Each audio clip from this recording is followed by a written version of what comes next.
थोड़ा समझिएगा बहुत ध्यान से। घर में अगर भगवान कृष्ण की मूर्ति है, उसका उंगली टूट गई, हाथ टूट गया या कोई चीज में खंडित हो गई तो वो खंडित मानी जाए। माता रानी की कोई मूर्ति है, उसमें कोई टूट फूट हो गई तो वो खंडित मानी जाए। गणेश जी की कोई मूर्ति है, उसमें कोई टूट फूट हो गई तो वो खंडित मानी जाए। जितने भी देवताओं की कोई मूर्ति आपके पास में है, अगर वो थोड़ी सी भी टूटती है तो वो खंडित मानी जाए। पर 33 कोटि देवता में केवल एक देव अधिदेव महादेव का शिवलिंग एक ऐसा है जो 1000 भी टुकड़े हो जाएं तो भी वो खंडित नहीं माना जाता, वो अखंड ही माना जाता।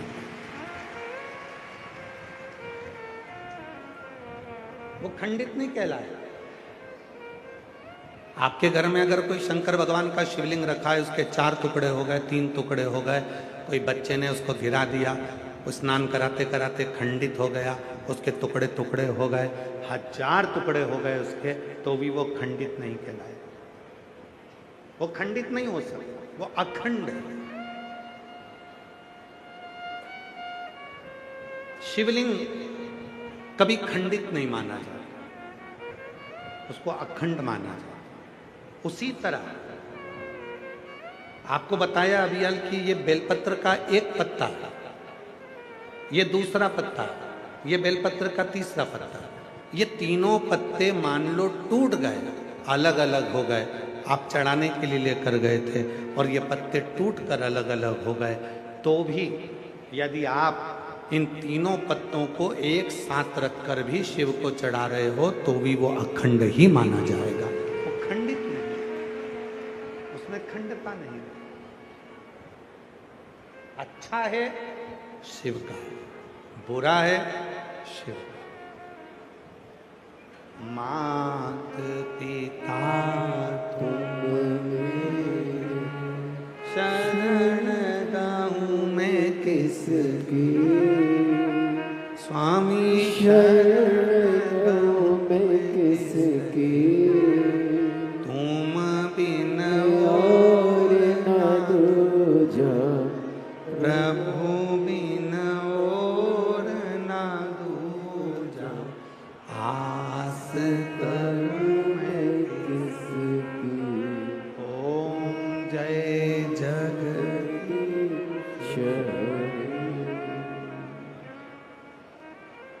अखंडता।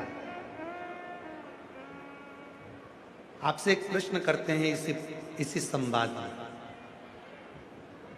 जरा उत्तर दीजिएगा। तुम्हारा छोटा सा पोता,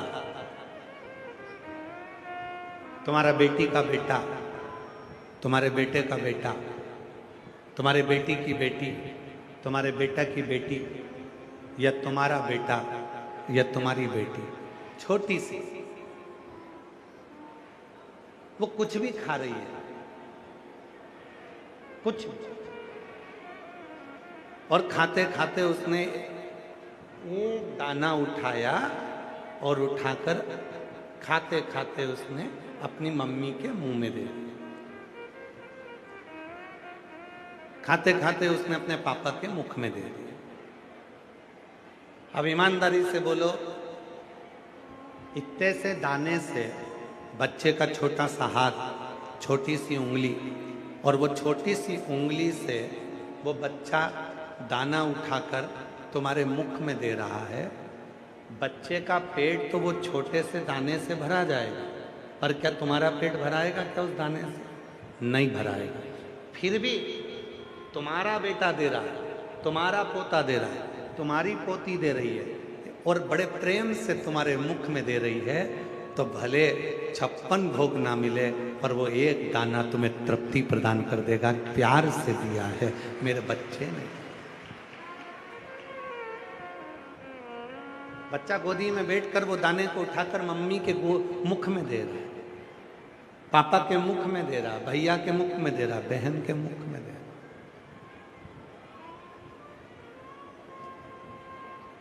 छोटा सा दाना।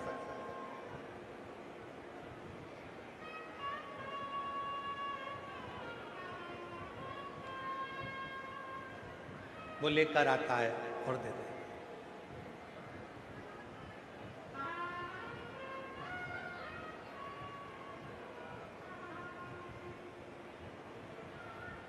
और वो इतना सा दाना हमको जो तृप्ति देता है, वो तृप्ति मूल हो जाता है। वो तृप्ति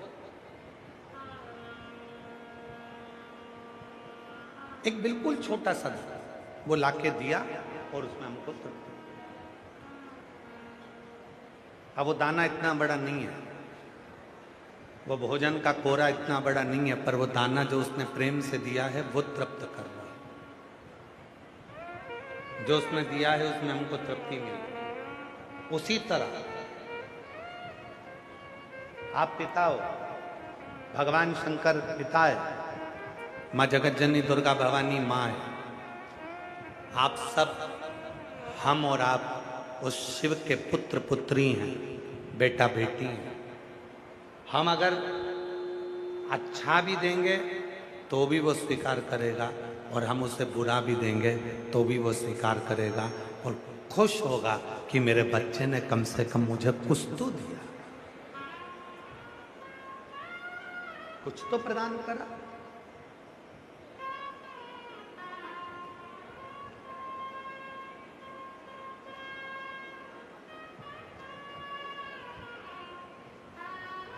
एक गुरु अपने चेले के साथ में भिक्षा मांगने गए और गुरुजी ने आवाज लगाई, माता भिक्षाम दे। बच्ची दौड़कर अंदर गई, अपनी मां से कहा कि मां दरवाजे पर कोई गुरु आए हैं, भिक्षा मांगे। मां ने कहा जाकर कह दो कि हमारे घर में अभी कोई है नहीं। बच्ची ने बाहर जाकर कह दिया, माँ बाबा अभी हमारे घर में कोई नहीं है। बाबा ने कहा बेटा थोड़ी सी तो भिक्षा दे दो। बेटी फिर अंदर गई कि बाबा तो जान ही रहा, भिक्षा लिए भी।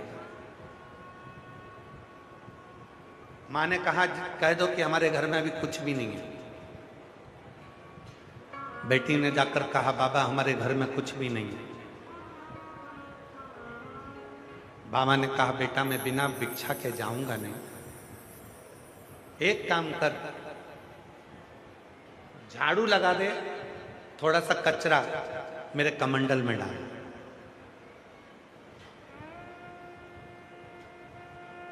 बेटी ने झाड़ू लगाई, कचरा उठाया, बाबा के कमंडल में दे दिया। बाबा कचरा लेकर चले गए। चेले ने पूछा गुरुजी से, गुरुजी उसने भोजन नहीं दिया, अन्न नहीं दिया, कचरा दिया, तुम इस कचरे का करोगे क्या? गुरुजी ने वो कचरा लिया, आगे जाकर फेंक दिया। जब कचरा फेंकना ही था तो तुम लेकर क्यों आए? गुरुजी ने कहा, उसकी माँ ने अपनी बेटी को ये सिखा दिया कि संत आए तो कह देना कि कोई है नहीं, संत आए तो कह देना कुछ नहीं है। मैंने उस बेटी को सिखाया है कि संत दरवाजे पर आए तो खाली ना जाए, भले कुछ भी दो पर देकर भेजो। बेटी ने कम से कम आज कचरा दिया है, जब शादी होकर जाएगी तो दरवाजे से किसी संत को कभी खाली नहीं भेजे। देने की जो आदत है वो बचपन से होती, प्रार्थना की जो आदत है वो बचपन से होती।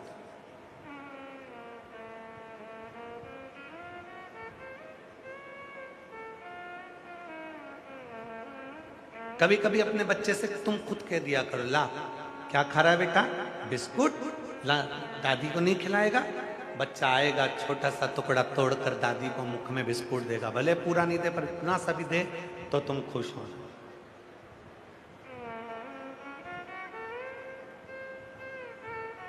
प्रसन्न होना। मेरा भोला बाबा ऐसा ही है, मेरा भोलानाथ ऐसा ही है। सारी दुनिया ने उसके लिए कहा कि शंकर जी को अखंड बेलपत्र चढ़ाया करो, टूटी हुई बेलपत्र शिव जी को नहीं चढ़ाना चाहिए। शंकर भगवान को टूटी बेलपत्र नहीं चढ़ती, किसी ने कह दिया शंकर जी को ये नहीं चढ़ता। शिव को जिसने जान लिया कि शंकर हमारा बाप है, हमारा पिता है, जैसे घर के बच्चे अपने पिता के मुख में छोटा सा भी दाना देते हैं तो पिता संतुष्ट हो जाता है, उसी तरह बेलपत्र चाहे कैसा भी हो, वो बेलपत्र जब शिव को दिया जाता है तो वो पूर्ण ही माना जाता है, उसकी पूर्णता माना। कई लोगों का शरीर बेकार हो जाता है, कष्ट हो जाता है, रोग आता है, बीमारी आती है, और वो उसने सुना कि सियोर वाले बाबा ने कहा है कि बेलपत्र चढ़ी हुई खाना चाहिए। अब सियोर वाले बाबा ने क्या कहा कि जब तुम बीमार हो, तकलीफ में हो, तुम्हें रोग है, तब बेलपत्र खाओ। अब कई लोगों की तो आदत हो जाती है कि रोज रोज बेलपत्र खाने लगते हैं, रोज ही बेलपत्र खाने लगते हैं। नहीं, सियोर वाले बाबा ने कहा कि जब तुम्हारा स्वास्थ्य खराब है तब बेलपत्र शिव की चढ़ी हुई प्रसाद के रूप में शंकर जी के सामने से जब बेलपत्र चढ़ी हुई उठाओ तो उनसे कहो, बाबा आप महामृत्युंजय हो, आप मृत्यु को जीतने वाले हो, बाबा मुझे रोग हो गया है, उस रोग को मिटाने के लिए आप औषधि के रूप में ये बेलपत्र दे दीजिए और इस बेलपत्र को औषधि बना दीजिए। जब आप ऐसा कहकर भगवान शंकर को महामृत्युंजय के रूप में बोलकर उनसे औषधि मांगकर लाओगे, तब उस बेलपत्र को खाओगे तो बेलपत्र असर करती है। और एक बात और याद रखना, हम पूरी बेलपत्र को नहीं खा सकते। हो सकता है किसी किसी के मुंह में छार छार हो जाता है, किसी के मुख में कई बार छाले पड़ जाते हैं, किसी के मुंह में स्वाद आना बंद हो जाता है, किसी किसी के मुंह में कुछ खाते हो तो स्वाद नहीं आ पाता। तो जरूरी नहीं कि पूरी बेलपत्र खाओगे। बेलपत्र का एक पत्ते का भी छोटा सा अंश, जितना बड़ा तुम्हारे माथे पर बिंदी लगी होती है, उतनी बिंदी के बराबर भी अगर तुमने बेलपत्र को खाया है तो वो बेलपत्र भी उतना ही असर करेगा जितनी पूरी बेलपत्र। जितनी बड़ी बिंदी अपने माथे पर लगी है उतनी बेलपत्र, उतनी बिंदी के बराबर भी अगर बेलपत्र हम खा रहे हैं तो उतना ही असर करेगा। जरूरी नहीं है कि पेट दुख रहा है तो दवाई का पूरा पत्ता ही खा जाओ, सिर दुख रहा है तो टेबलेट का पूरा पत्ता ही खा जाओ, 12 की 12 गोली खा गया। एक गोली निकालो और उसको खाओ। उसी तरह शरीर में अगर कष्ट है, तुम पूरी बेलपत्र नहीं खा सकते, मुंह में स्वाद नहीं आता, छार छार हो जाता है, मुख में अगर बेलपत्र खाने के बाद तुम्हें स्वाद नहीं आ पा रहा, तो इतनी सी बेलपत्र का टुकड़ा, जितनी बड़ी तुम्हारे माथे पर बिंदी रहती है उतना बड़ा टुकड़ा आप नंदी के पास बैठकर उसको खाना प्रारंभ करिए, वो बेलपत्र भी उतना ही असर करे, उतना ही असर करे।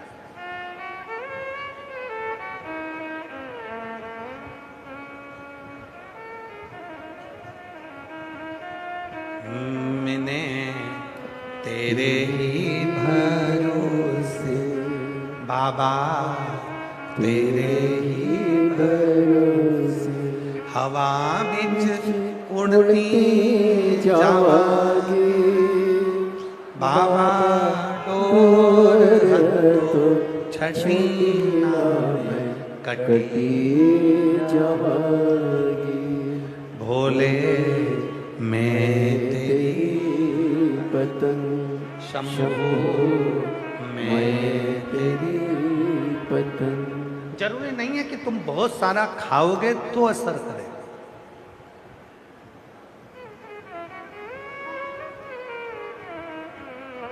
जब नींद नहीं आती है रात्रि को, शिव जी की 5 लड़कियों के नाम बोले जाते हैं, बेटियों के नाम बोले जाते हैं। सबको याद है वो नाम? साथ में बोलेंगे। पहले नंबर पर जया, दूसरे नंबर पर विषहरा, शामली बारी, दौतली और देव। कई लोग ऐसे हैं जो नींद की गोली खाकर सोते हैं, उनके लिए सबसे सुंदर तरीका है, आज ही प्रैक्टिकल कर कर देखना कि सियोर वाला बाबा झूठ तो नहीं बोल रहा है, क्योंकि अभी तो हम तुम्हारे यहाँ 3 दिन हैं। तुम पकड़ सकते हो हमको, बोल सकते हो कि हमने आज ही प्रैक्टिकल करा था तो भी हमको नींद नहीं आई। आज ही प्रैक्टिकल करो, नींद की गोली मत खाना। शिव जी की 5 लड़कियों का नाम लीजिए। पलंग पर सोते समय जब आपने पूरा मोबाइल वगैरह सब देख लिया, अब सोने का समय आ गया, उस समय पर मोबाइल को बंद कर कर रखो और हाथ की अंजलि में थोड़ा सा जल लो। जया, विषहरा, शामली वारी, दौतली, देव, शिव जी की 5 लड़कियों का नाम लेकर थोड़ा थोड़ा जल हाथ में लेकर, जो शंकर का चढ़ा हुआ जल है उसको थोड़ा थोड़ा हाथ में लेकर, या सीहोर के रुद्राक्ष का जो जल है उसको थोड़ा थोड़ा हाथ में लेकर जब आप पियोगे और जैसे ही श्री शिवाय नमस्तुभ्यम कहकर सोओगे, सुबह ठीक 4:30 और 5 के बीच में तुम्हारी नींद खुल जाएगी।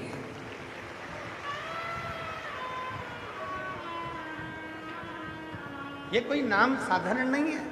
शिव जी की 6 लड़कियां हैं, जया, विषहरा, शामली बारी, दौतली, देव और अशोक सुंदरी। ये 6 लड़कियां कोई साधारण नहीं है। इन 6 बेटियों के नाम का उच्चारण हमारे जीवन में सुख देता।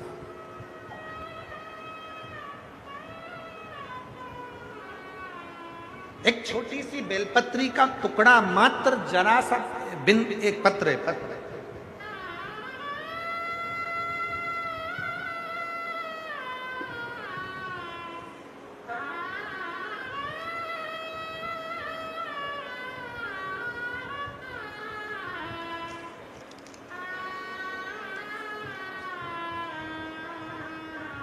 राम प्रसाद जांगड़ा कहीं बैठे हों। पिता का नाम है राम प्रसाद जांगड़ा, माता का नाम है नीलम जांगड़ा, बेटी का नाम है दीक्षा रानी। कहीं बैठी हों तो हाथ हिला सकते हैं। गांव है डांडी, भोजराज, फतेहाबाद, हरियाणा की रहने वाली। भोले बाबा, 1 लोटे जल का मैं क्या बखान करूं। मेरी बेटी की उम्र 18 साल हो गई है, जो जन्म से विकलांग है। वो जन्म से विकलांग है, उसकी उम्र है 18 साल, जन्म से विकलांग है। उसका शरीर का नीचे का जो हिस्सा है बिल्कुल भी काम नहीं करता था। कमर से लेकर नीचे का जो पांव का हिस्सा है वो बिल्कुल भी काम नहीं करता। उसको विकलांग का सर्टिफिकेट दिया गया है, वो विकलांग है। उसे हमने हरियाणा, राजस्थान, गुजरात, अन्य राज्यों के जितने भी माने हुए डॉक्टर हैं सबको दिखाया, पर सभी डॉक्टरों का कहना था कि इसका लोअर बॉडी कभी भी काम नहीं करेगी। बेटी 18 साल की हो गई, इसकी लोअर जो बॉडी है, नीचे की जो बॉडी है वो कोई काम नहीं करेगी। गुरुदेव, यह सुनकर हम थोड़ा सा उदास हुए, पर हमने हार नहीं मानी। मुझे भोले बाबा पर पूर्ण विश्वास था, वह मेरी बेटी को ठीक करेंगे। किसी ने आपकी कथा के बारे में बताया और कथा में बताए अनुसार मैं रुद्राक्ष लेने 2024 को सीहोर गई। उसे रात को गलाकर सुबह शिवलिंग जी पे चढ़ाती, मेरी बेटी को शंकर जी पे चढ़ी हुई बेलपत्र का छोटा सा अंश उसको देती और शिव का चढ़ा जल देती। वो अपने कमर से नीचे कोई काम नहीं कर सकती थी, सही से बैठ नहीं सकती थी, सोती रहती थी, अच्छे से बैठ नहीं पाती थी। 18 साल की हो गई, डॉक्टर ने तो उसे विकलांग घोषित कर दिया। पर गुरुदेव, आज बाबा को मैं धन्यवाद देने के लिए आई हूँ। रोज जल पिलाती हूँ। जैसे जैसे दिन बीतते गए, मेरी बेटी को मैं जो जल पिलाती रही, आज उसका लोअर की बॉडी भी धीरे धीरे काम करना चालू कर दी है। मैं बाबा को यहाँ प्रणाम करने के लिए आई। उसकी नीचे की जो लोअर बॉडी है वो धीरे धीरे काम करना चालू कर दी। 18 साल की मेरी बेटी, जिसका मैं इलाज कराते कराते थक गई, और मेरी बेटी कभी सोती ही रहती थी, बैठ नहीं पाती थी, क्योंकि उसकी बॉडी काम नहीं करती। एक छोटी सी बेलपत्र का मात्र एक छोटा सा अंश। एक पत्र और है,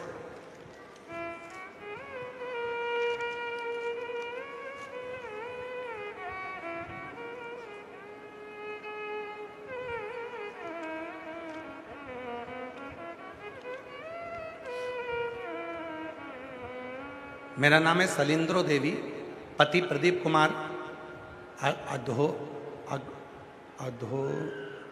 अघोवा, जिला अंबाला की निवासी हूँ। कहीं बैठी हो तो हाथ हिला सकती हैं। जिला अंबाला से आई हैं। पति का नाम प्रदीप कुमार, मैं सलिंद्रो देवी, मेरा मोबाइल नंबर ये है। मेरे पति को 2025 को कैंसर की बीमारी का पता चला। मेरे परिवार काफ़ी घबरा गए। डॉक्टर साहब को हमने ऑपरेशन के लिए बोल दिया। डॉक्टर ने ऑपरेशन के लिए बोला। मेरी बड़ी दीदी और मेरे पति को घर देखने के लिए आई। उन्होंने हमें कहा सीहोर के रुद्राक्ष की महिमा के बारे में बताया। मेरा पति और दीदी सीहोर की कावड़ भरने के लिए गए और वहाँ पर कंकर शंकर का पूजन किया। हमको नहीं मालूम कि सीहोर की कावड़ में ऐसा क्या होता है, पर जितनों से भी पूछा उसने एक ही बात कही कि सीहोर की कावड़ 3 महीने के अंदर फल दे देती है। तो हम भी कावड़ भरे और कावड़ भरकर जब हम वहाँ कंकर शंकर पूजन कर कर आए, बाबा से विनती कर कर आए और गुरुदेव लगभग 3 मंथ के अंदर बाबा ने ऐसी कृपा करी कि मेरे पति को मैं वो रुद्राक्ष का जल देना प्रारंभ करी और अपने पति की जांच कराने के लिए वापस हॉस्पिटल लेकर गई तो डॉक्टर ने कह दिया कि अब तुम्हारे पति को कैंसर नहीं है, उसका कैंसर ठीक हो गया है, उसका कैंसर ठीक हो गया है। बाबा, आज मैं बाबा को धन्यवाद देने के लिए आई हूँ। पति का कैंसर तो 3 महीने में बाबा ने ठीक कर दिया, पर गुरुजी 6 महीने के बाद उसको पैरालिसिस हो गया। हमने भोले बाबा में अपना अटूट विश्वास बताए रखा और रुद्राक्ष का जल अपने पति को पैरालिसिस में भी देते रहे। बाबा शिव ने ऐसी कृपा करी, आज मेरा पति पूर्ण तरह से ठीक हो गया है और बाबा की कृपा से यहाँ घरुंडा में कथा सुनने के लिए हम लोग आए हुए हैं, कथा श्रवण कर रहे हैं। एक बार जोरदार ताली बजाएं। कहीं बैठे हों तो आ सकते हैं। मैं सलिंद्रो देवी, पति प्रदीप कुमार, अधोवा, जिला अंबाला की रहने वाली हूँ। मेरा मोबाइल नंबर ये। शिव शिव जरूरी नहीं कि हम बहुत बड़ी बेलपत्र खाएंगे तो वो बेलपत्र असर करेगी। कई लोग व्यासपीठ से अच्छी बात सुन नहीं पाते और आधी अधूरी बात सुन लेते।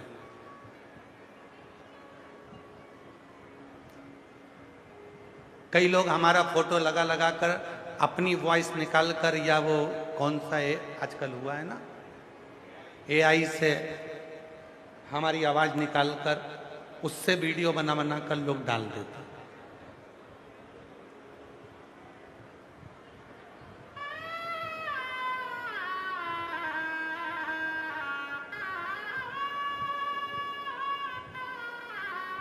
कई लोग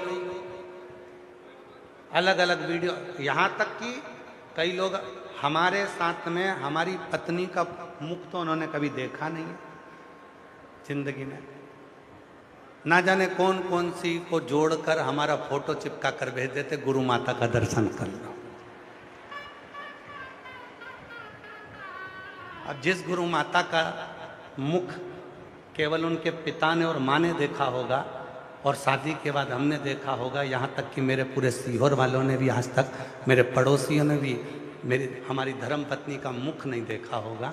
और उसका मुख आप टीवी पर लगा कर की फोटो में लगा कर ये गुरु माता है। AI से सब कुछ हो सकता है, वो जो करना चाहता सब कुछ हो सकता है। लोग उसको विचारते नहीं है।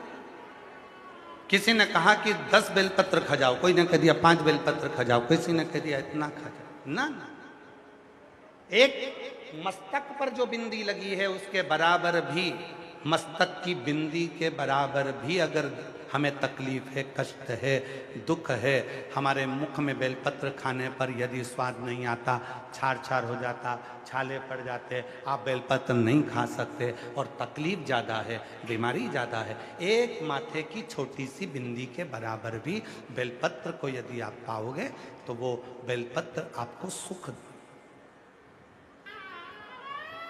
वो सुख दे।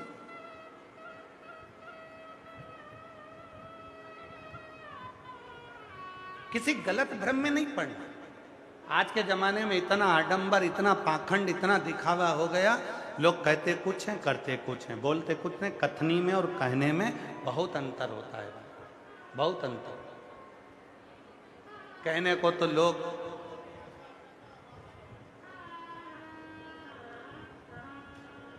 महाराज, आज आप लोग कथा श्रवण कर रहे हैं और पूरी घरोंडा की मंडी यहाँ पर बैठी हुई है, सारे व्यापारी गण बैठे हुए हैं। आप लोगों को एक बात कहना चाहूँगा इस व्यासपीठ से, जब सीहोर से कथा किसी को भी दी जाती है ना, तो कभी सीहोर में आकर उनके फार्म को देखा करो, जो फार्म भरा था उस फार्म में लिखा रहता है आप पास नहीं बेचेंगे, आप दुकान नहीं बेचेंगे, आप कर्जा लेकर कथा नहीं कराएंगे, आपके पास पैसा नहीं है तो कथा बिल्कुल मत करा, टीवी पर कथा आ रही है आप वो सुनो, ना पास बेचो, ना चंदा मांगो, ना किसी से लो। अगर भोलेनाथ जिस दिन तुम्हारे ऊपर कृपा कर दे उस दिन तुम दिल से कथा कराना, कर्जा लेकर या चंदा लेकर। फार्म भरा जाता है, जो कथा लेकर आता है उसके सिग्नेचर होते हैं, उसके साइन लगते हैं, उसकी वीडियो बनती है, ऑफिस में जमा होती है।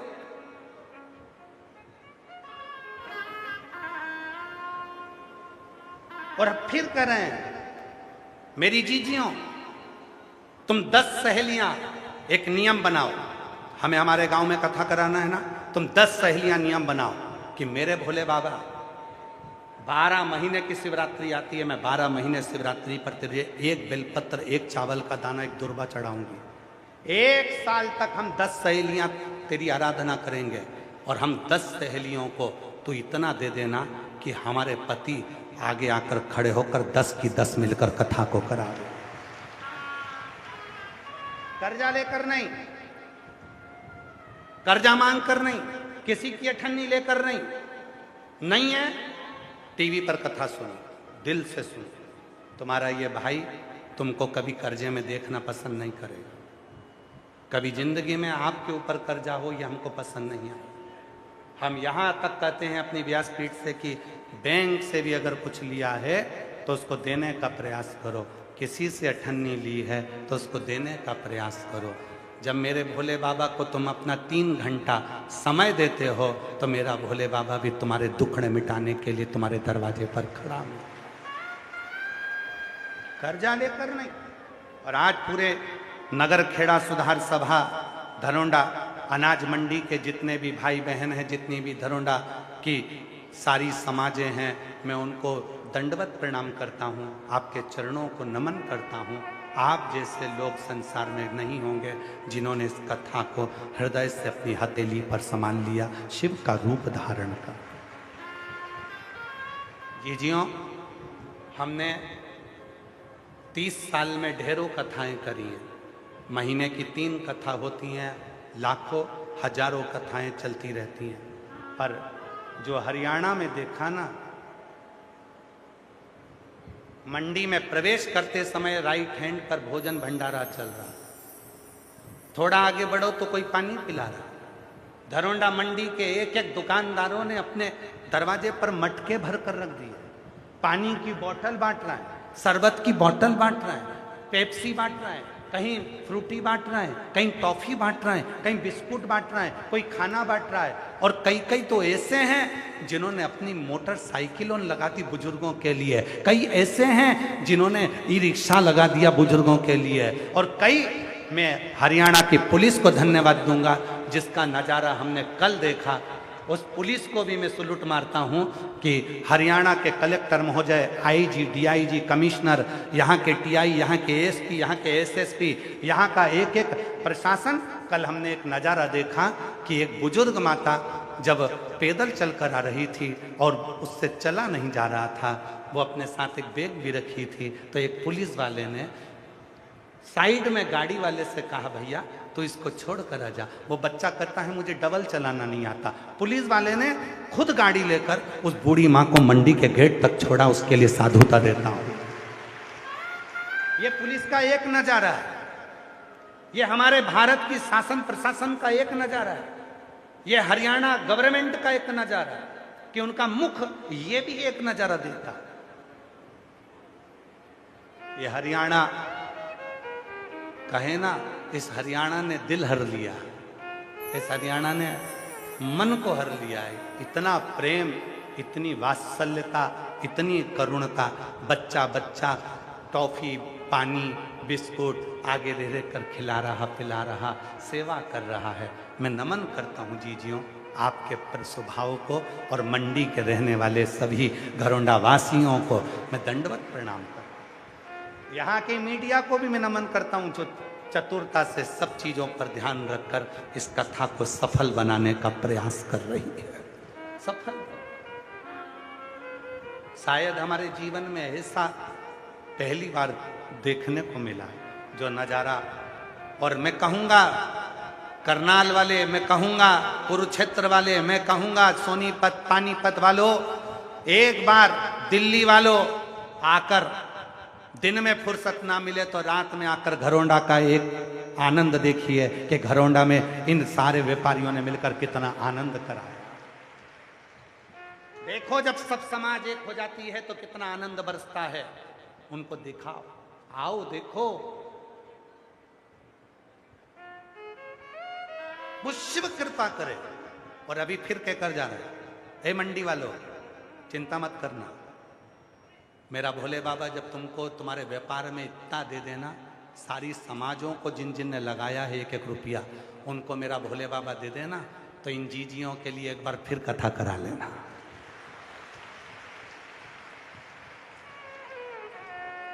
और खबर करना, मेरी बहनों का भाई और तुम्हारा साला,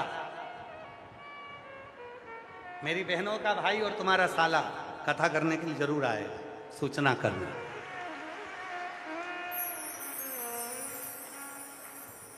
दिल से सुनो, दिल से।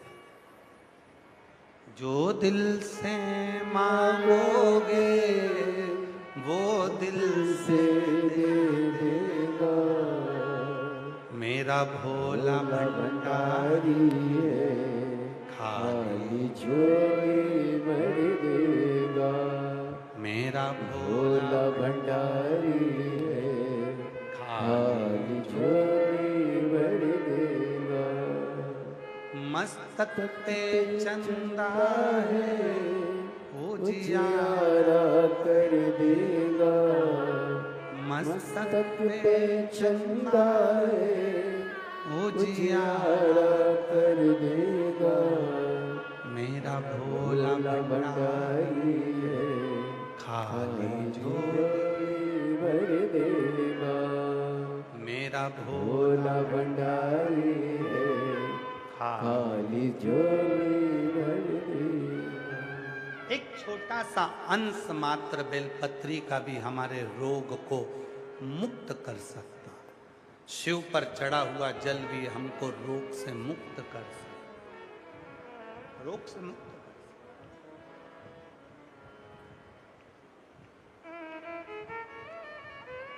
चिंतन करो थोड़ा सा। कई लोगों के मन में आता है पूरा पूरा बेलपत्र शिव जी को चढ़ाना। नहीं है बेलपत्र, टूट गया, देखो वो बाप है, अपने बच्चों का एक टुकड़ा मात्र भी उसके पास जाएगा तो वो कृपा कर दे। पिता है,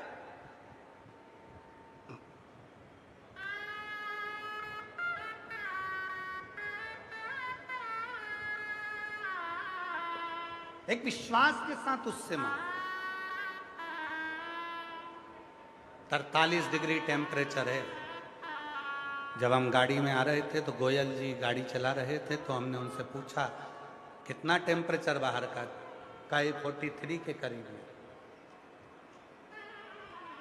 शायद ये दुनिया की पहली ऐसी पुराण होगी, शिव महापुराण, जिसमें 43 डिग्री टेम्परेचर में भी लोग धूप में बैठकर कथा सुन रहे हैं, छाता लगाकर, आसन बिछाकर, जमीन भट्टी की तरह तप रही है, उसमें बैठे। किससे मिलने आए हो? सीहोर वाले बाबा से नहीं। और सीहोर वाले बाबा को तुम ये मत समझना कि हम कुछ तुम्हारा दुख मिटा देंगे। हमारा दुख तो खुद महादेव मिटाता है, तो हम क्या तुम्हारा दुख क्या खाक मिटाएंगे? कभी मत सोचना कि सीहोर वाला बाबा तुम्हारा दुख मिटाएगा। हमारे चक्कर में तो रहना ही मत ही बिल्कुल भी। हम तुम्हारा दुख नहीं मिटा सकते। हाँ, तुम्हारा दुख, तुम जो शिव की कथा सुन रहे हो, शंकर की कथा श्रवण कर रहे हो, एक लोटा जल चढ़ा रहे हो और अपने दिल में शिव को बिठा रहे हो, कथा को सुनकर तुमने कानों से शंकर को अपने दिल में बिठा लिया, मुख से बोलकर अपने दुखड़े को मिटा लिया, बस उसने तुम्हारा दुख मिटाया। सीहोर वाले बाबा ने कुछ नहीं किया, कुछ नहीं। ना हमारे पास कोई बेल है, ना हमारे पास भभूति है, ना हमारे पास नारियल है, और ना हमसे मिलने आओ। हम तुमसे मिलते भी नहीं है। आपने मालूम होगा, अग्रसेन भवन वालों से पूछो, आप तो जाना अग्रसेन भवन में जाके पूछना, क्यों सीहोर वाला बाबा अपने कमरे से बाहर निकलता है क्या? निकलते ही नहीं। उनके जितने कैमरे लगे सारे कैमरे में छान मार। कमरे में जब गए, कथा के समय आए और कथा से कमरे में गए, दिन भर अपने कमरे में रहकर मंत्र जाप करना, भगवान का भजन करना, शिवलिंग है उसकी भक्ति करना, ठाकुर जी की सेवा कर लेना, शालिग्राम जी की सेवा कर लेना, अपने भजन में डूबे रहना, किसी से मतलब नहीं। आपसे मिलेंगे तो आपको लगेगा कि सीहोर वाला बाबा कुछ हमको ऐसी चीज़ दे दे कि हम करोड़पति बन जाए। हम जब तुमसे मिलेंगे ही नहीं तो तुम्हारा विश्वास शिव जी पे रहेगा और शिव जी का कृपा दृष्टि तुम पर रहेगी। हमसे कोई मतलब ही नहीं। क्यों मतलब?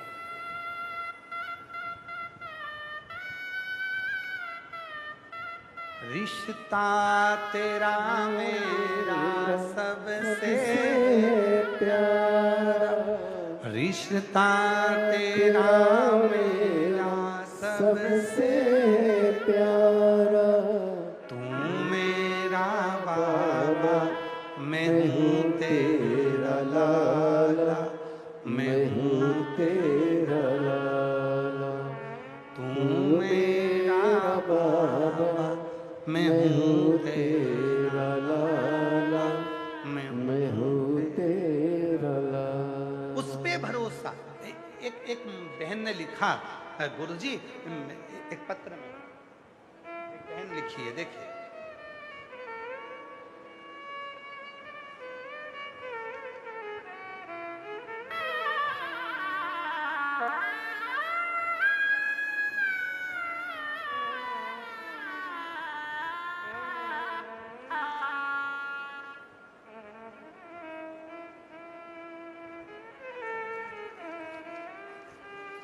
देखिए, बड़ा सुंदर भाव है। बहन लिखती है, पिंकी चौहान, पति का नाम रोहतास चौहान, गांव बघोली, जिला अंबाला से आई हैं। मोबाइल नंबर मेरा ये है। श्री शिवाय नमस्तुभ्यम। गुरुजी, पशुपति व्रत में मैं क्या वर्णन करूं? सन 2024 में मेरे पति के गले में गठान हो गई। गठान हो गई थी। पहले हमने गांव में डॉक्टर को दिखाया, उनकी दवाई कोई आराम नहीं हुई। तब हमने फिर उनको एमएच में दिखाया और वहाँ भी उनको आराम नहीं लगा, गठान बढ़ती चली गई। तब एक डॉक्टर ने कहा ये गठान अच्छी नहीं है, इसकी जांच होगी, भेजा जाएगा। ये गठान कुछ गलत लक्षण देती है, बड़ी बीमारी को संकेत देती है। उसी डॉक्टर के यहाँ दिखाकर हम बाहर निकले थे, वहीं पर फल का ठेला लगा था, उससे हमने फल खरीदे। तो उस फल वाले ने कहा आप क्या दिखाने आए? तो क्या मेरे पति के गठान हो गई गले में।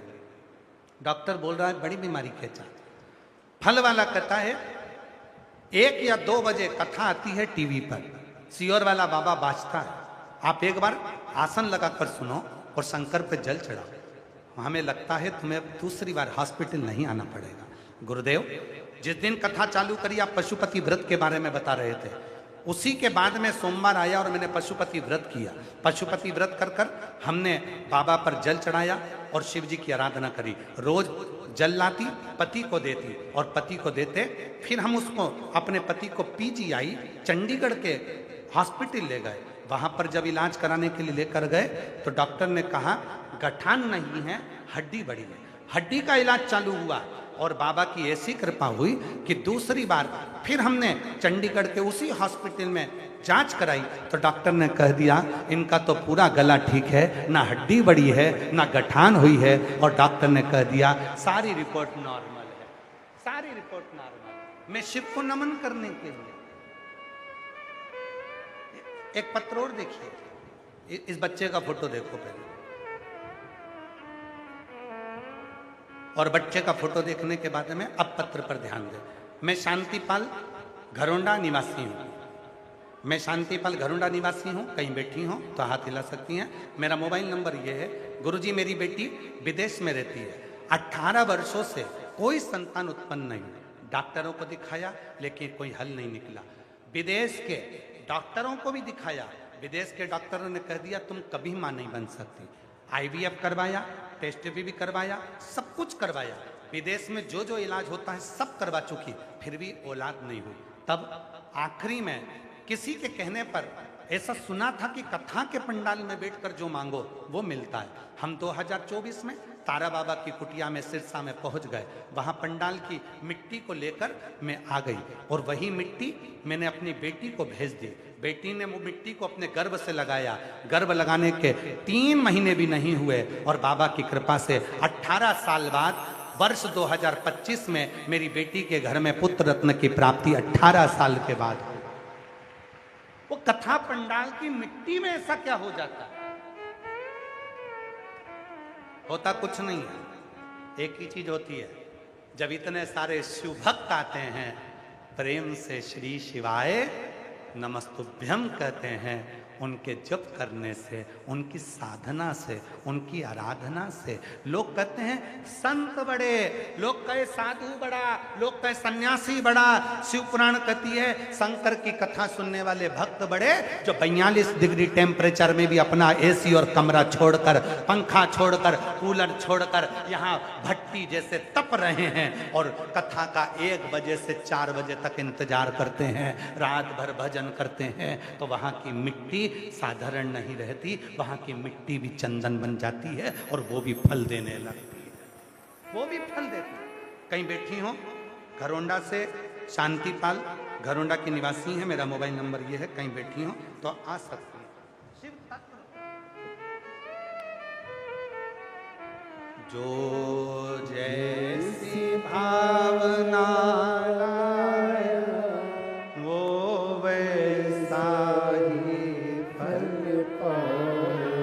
नहीं, खाली उसे लौटाया वो मन ही मन हर्षाया और कर दिया माला मान का शिवाने लुटा दिया का शिवाने। उससे प्रीत बढ़ाओ, थोड़ा उसको चिंतन करो। आए हो कथा में, जहां तुम्हें जगह मिल जाए वहां बैठ जाओ, बैठकर जिस समय पर भजन होता है, भजन के बाद 5 बार श्री शिवाय नमस्तुभ्यम बोला जाता है। बोलने के बाद कहा जाता है बाबा मेरे सब दुख काटो। उसके बाद थोड़ी देर मौन हुआ जाता है। जब 2 सेकंड के लिए 1 मिनट के लिए 1 मिनट के लिए जब मौन हो, उस समय पर तुम अपने बाप से, अपने पिता से, शिव से अपने दिल की बात कहो, उससे कहो, उससे बोलो, वो सुनेगा। और यहां से जाते जाते कहकर जाना इतना देना मेरी झोली में कि मैं भी एक बार शिव महापुराण की कथा अपने नगर में, अपने गांव में करूं। कम ना देना, किसी से मांग कर नहीं, कर्जा लेकर नहीं, अपने बल। जिसका बाप कुबेरेश्वर महादेव हो उसको मांगने की जरूरत ना पड़े, तुम दे, तुम।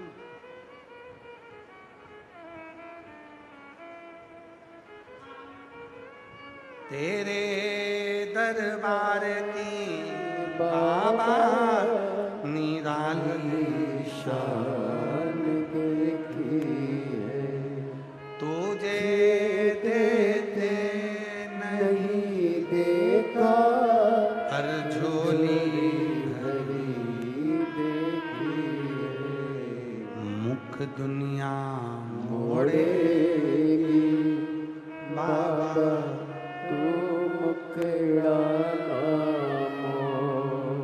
मुख दुनिया मोड़ेगी बाबा तू मुखड़ा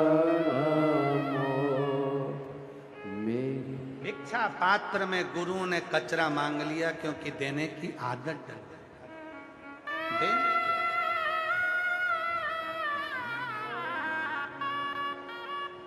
मुख दुनिया मोड़ेगी बाबा तू मुखड़ा नामो, मेरी लगी परेगी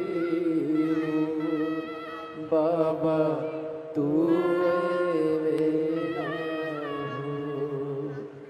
मेरी लगी परेगी। आप ही के भाई हैं प्रदीप कुमार जी, जिनको कैंसर हो गया था। आप उनकी बहन है, वो आज आए नहीं है और बाद में पैरालिसिस हो गया था। बाबा की कृपा से कैंसर से भी मुक्त हुए और पैरालिसिस से भी ठीक होकर चलना फिरना सब चालू कर दिया।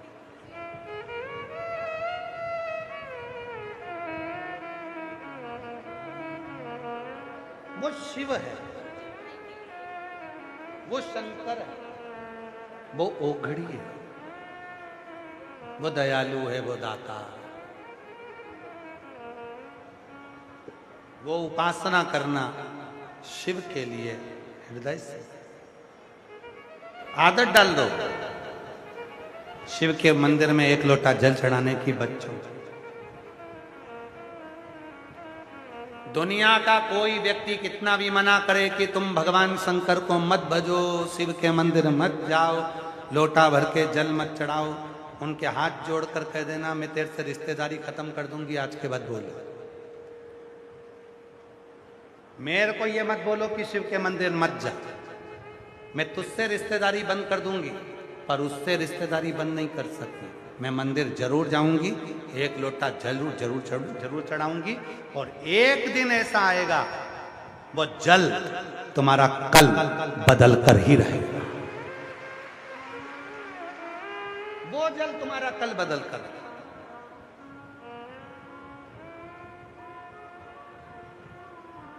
बदलेगा। वो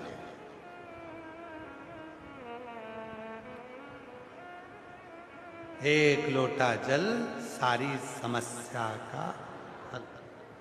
कैसी भी समस्या, दुख आया, तकलीफ आई, दौड़कर शिव के पास, शिव की शरण। और केवल आपने जल नहीं चढ़ाया है, आप ये भी मत सोचना कि केवल मैं जल चढ़ा रही हूं। भगवान श्री राम जब लंका पर आक्रमण करने के लिए गए और सेतु नहीं बन रहा था, बहुत बड़ी समस्या भगवान श्री राम जी के सामने आकर खड़ी हो गई थी कि ये सेतु कैसे बनेगा। तब स्मरण आया, पार्थिव शिवलिंग का निर्माण करा, रेत का बालू का शिवलिंग बनाया और वो शिवलिंग की स्थापना करी, रामेश्वरम उसका नाम हो गया। और ऐसी कृपा शंकर भगवान ने करी कि वो नल नील ने पत्थर तैराना प्रारंभ करे और सेतु बनकर तैयार हो गया। सेतु बनकर केवल आप जल नहीं चढ़ा रहे, समस्या केवल आपको नहीं थी। भगवान राम जी के जीवन में समस्या आई तो एक लोटा जल चढ़ाया भगवान राम ने। भगवान कृष्ण की 16,108 रानियां,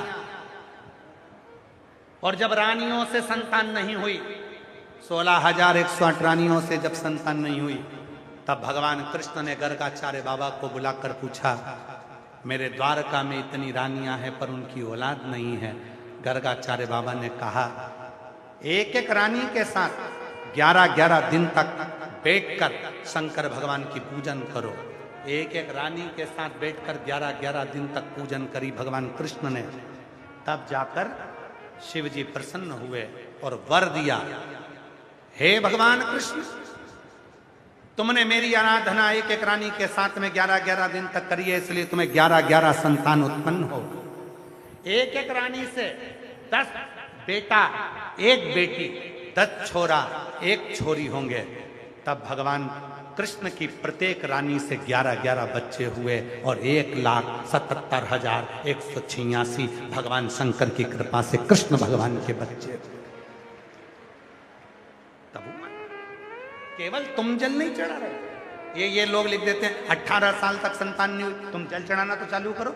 किसी ने लिख दिया हमें कल एक माता आई थी, कितना 24 साल तक औलाद नहीं हुई, तुमने जल चढ़ाना चालू करा, उसने कल तुम्हारा कल बदल दिया। तुम जल चढ़ाओ तो सही, तुम विश्वास से जाओ तो सही, तुम भरोसा ही नहीं करते। थोड़े दिन जल चढ़ाने के बाद तुम्हारे मन में आने लगता है कि अरे बाबा अब मैं जल चढ़ाते चढ़ाते थक गई, बाबा तो मेरी सुन ही नहीं रहे, तो मन में आने लगता है कि जल ही ना चढ़ाओ।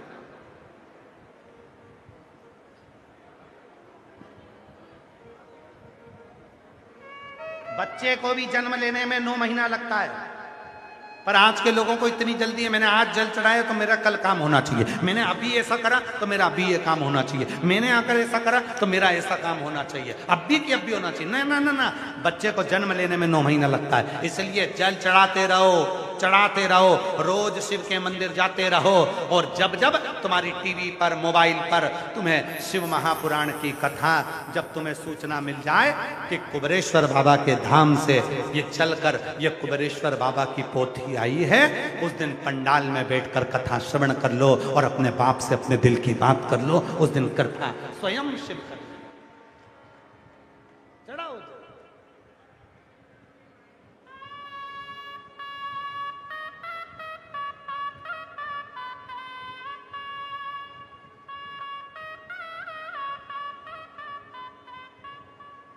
वो कृपा ना करे तो बात।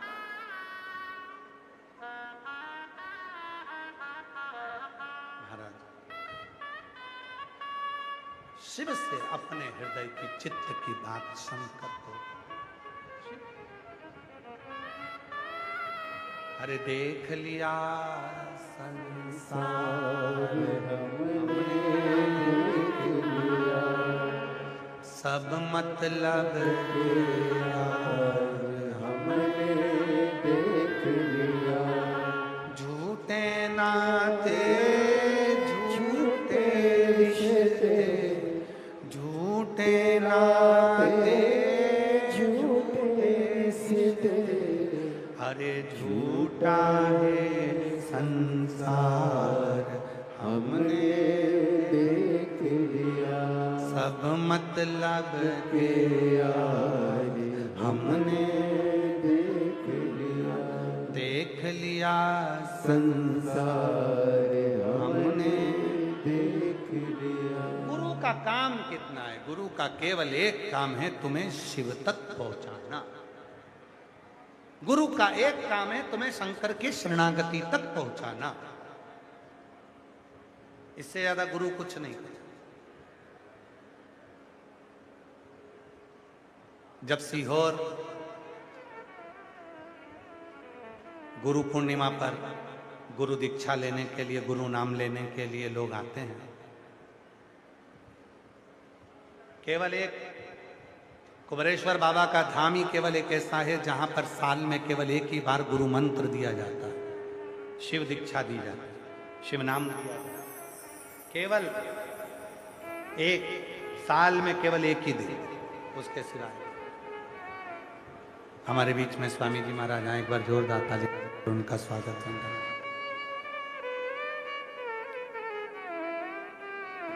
केवल वर्ष में एक दिन ऐसा होता है। केवल साल में एक दिन ऐसा हो।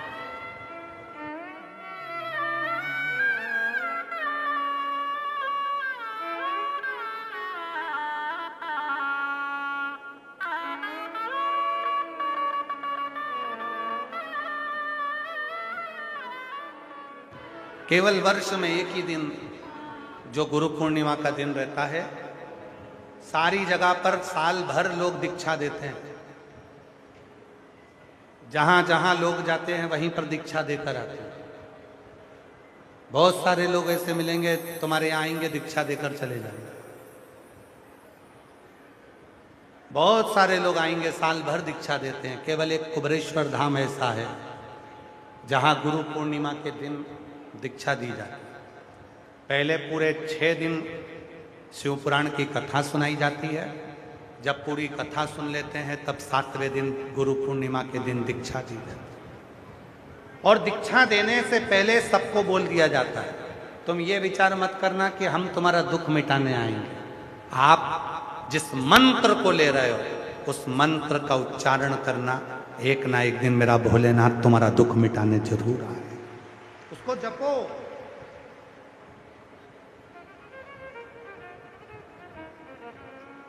दानवीर कर्ण की भूमि से हो आप,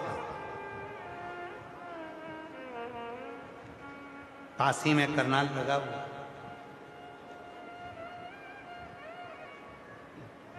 दानवीर कर्ण की भूमि। महाभारत का एक चरित्र स्मरण करिए थोड़ा सा, आप लोगों ने कथा में सुना हो, कभी श्रीमद् भागवत में या गीता में श्रवण किया। द्रौपदी के चीर को दुशासन खींच रहा, द्रौपदी बिलख रही है, रो रही है।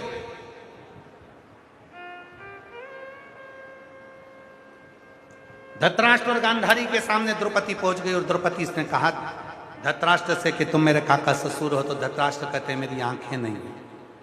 गांधारी कहती है मेरी आंखों पर पट्टी बंधी है।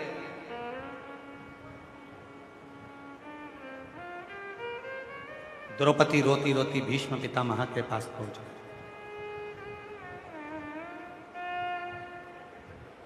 और भीष्म पितामह के पास में द्रौपदी पहुंची और पितामह से कहा, पितामह आप हमारे घर के बुजुर्ग हो, बड़े हो, कम से कम तुम तो मेरा साथ दे दो।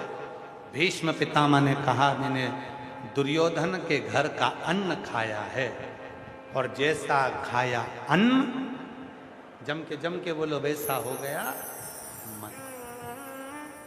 जैसा पिया पानी वैसी हो गई बात, जैसा पिया दूध वैसा बन गया बुद्ध। बुद्धि कैसे बनती है? दूध से। बुद्धि दूध से। मैं बोल नहीं सकता, मैं कुछ कह नहीं सकता।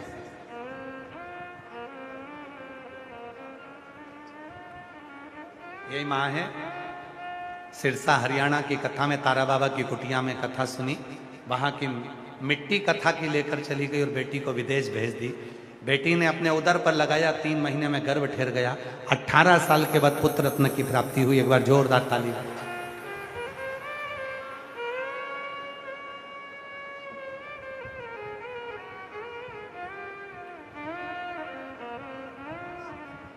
शिव कृपा से, शिव कृपा से।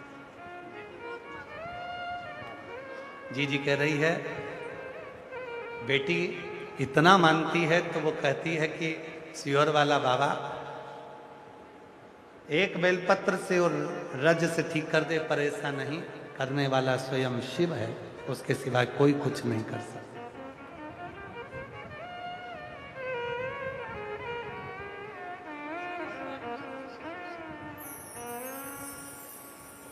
शिव तत्व। भीष्म पितामह कह रहे हैं मैंने दुर्योधन के घर का अन्न खाया,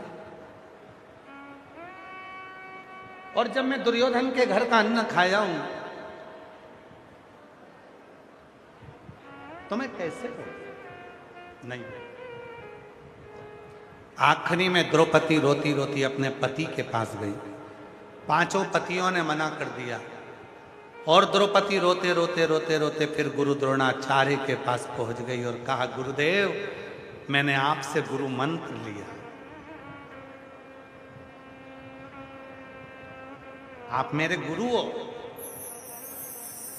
कई लोगों को लगता है कि गुरु बचाएगा। अब कथा सुनिए महाभारत की। द्रौपदी कह रही है गुरुदेव आप मेरे गुरु हो, कोई साथ नहीं देगा, कम से कम गुरु तो साथ देगा। गुरु द्रोणाचार्य ने द्रौपदी को मुस्कुराकर कहा बेटा इस सभा में जितने बैठे हैं कोई तेरा साथ नहीं देगा, स्वयं तेरा गुरु भी तेरा साथ नहीं देगा, पर याद रख गुरु ने जो तुझे मंत्र दिया है उस मंत्र को पुकारना प्रारंभ कर, वो मंत्र तेरा साथ देगा, वो मंत्र साथ देगा। आज के जमाने में लोगों ने भ्रम पैदा कर दिया, आज के जमाने में लोगों ने ऐसा भ्रम पैदा कर दिया कि लोग गुरुजी के पीछे भाग रहा है, गुरुजी के चरण के दर्शन करना है, गुरुजी से मिलना है, गुरुजी को ऐसा करना है, गुरुजी को वैसा करना है, गुरुजी गुरुजी गुरुजी गुरुजी। अरे गुरु से ज्यादा गुरु मंत्र के पीछे भागो कि गुरु ने जो मंत्र दिया उसको जपो।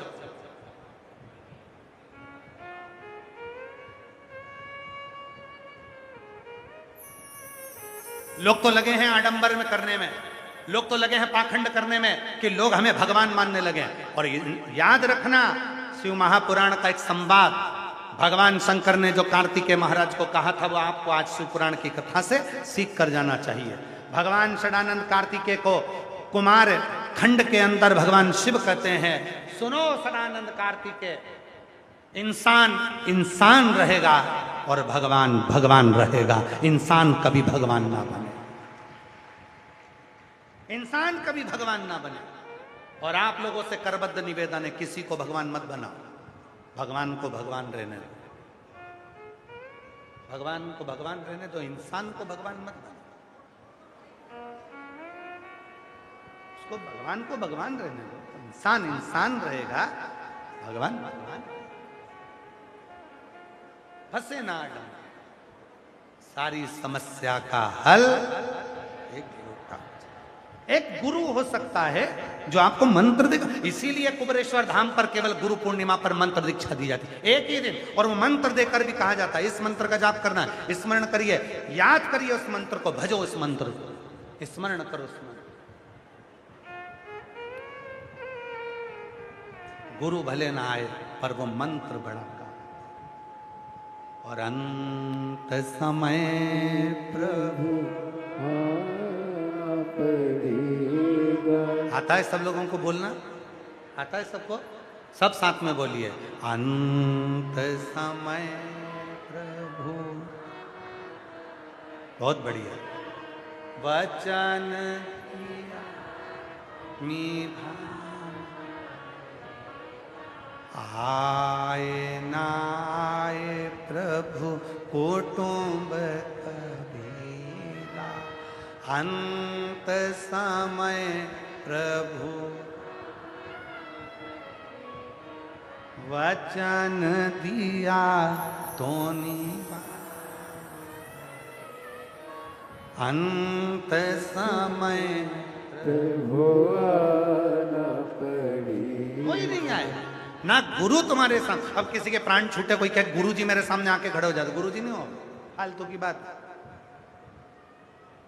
मंत्र आ सकता, आप छपो।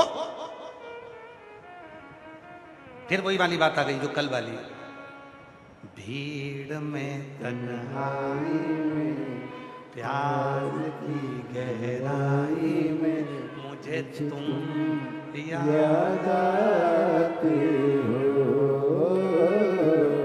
मुझे तुम याद आते हो। कुछ याद नहीं आएगा। गुरु सामने, प्राण छूट रहे हैं, वेंटिलेटर पर पड़े हो, अंतिम सांसें चल रही है, हॉस्पिटल में पड़े हो, ना तुम्हारे माता अंदर आएगी, ना पिता अंदर आएगा, ना पत्नी अंदर आएगी, ना भाई अंदर आएगा। वेंटिलेटर पर पड़े हो, डॉक्टर सिस्टर अपना काम कर रहे होंगे, तुम सांस अंतिम गिन रहे होगे, कोई नहीं आएगा। तब केवल एक ही आएगा, तुमने जो मंत्र लिया है, तुमने जो मंत्र जपा है और तुमने जो एक लोटा जल चढ़ाया है, बस वो आकर खड़ा हो जाएगा और तुम्हें बचा कर ले आएगा।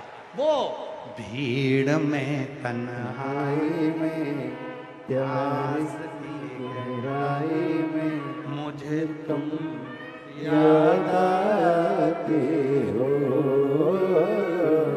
मुझे तुम याद आते हो। उसको स्मरण करो, उस याद करो, उसका भजन करो, उसका कीर्तन करो, उसका स्मरण करो।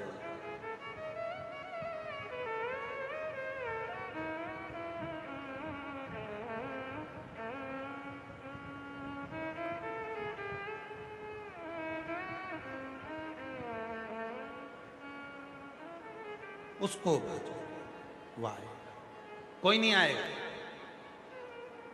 तुम्हारे कितने रिश्तेदार हैं जरा याद करके बताओ, सबको गिन लो। तुम्हारे देवर जेठ, हमारा भाई, हमारी बहन, हमारा मौसा, हमारी मौसी, हमारा काका, हमारी काकी, हमारे इतने सारे रिश्तेदार। चलो ठीक है, इतने सारे रिश्तेदार हैं तुम्हारे। अब तुमसे कहते हैं तुम्हारे ऊपर कर्जा हो गया, किसी रिश्तेदार से 20 लाख रुपए लेके बताओ। 20 लाख जाने दो, 5 लाख लेके बताओ। और याद रखना, वो 5 लाख देवी देगा, पर 50 बार कहकर बता देगा, 25 बार घर पर आ जाएगा। कब दोगे वापिस, कब दोगे वापिस? ये दुनिया की रीति है। कोई व्यापारी पैसा खाकर चले जाए तो तुम उसका कुछ नहीं बिगाड़ सकते, और सग्गा भाई अगर 50,000 खा जाए तो ताना दे देकर मार देते हो। ये दुनिया की रीति,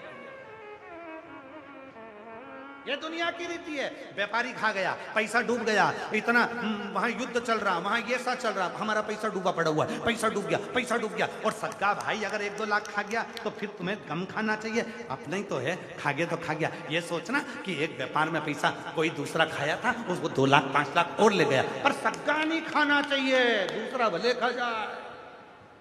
ये दुनिया की रीत है, दुनिया की रीत है।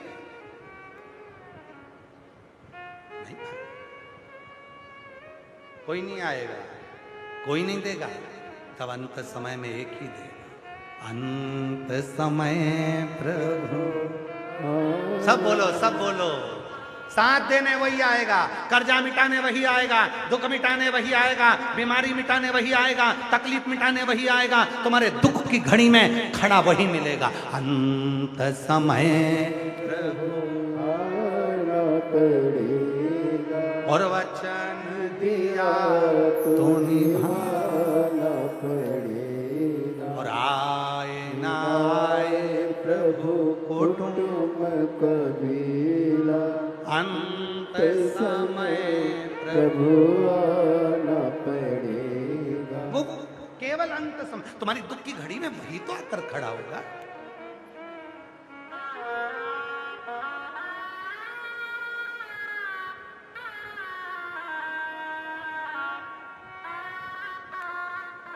के सिवा आएगा कौन? कौन आएगा? कौन साथ देगा? कोई। तकलीफ आ गई, कष्ट आ गए, कौन? महाराज कली काल में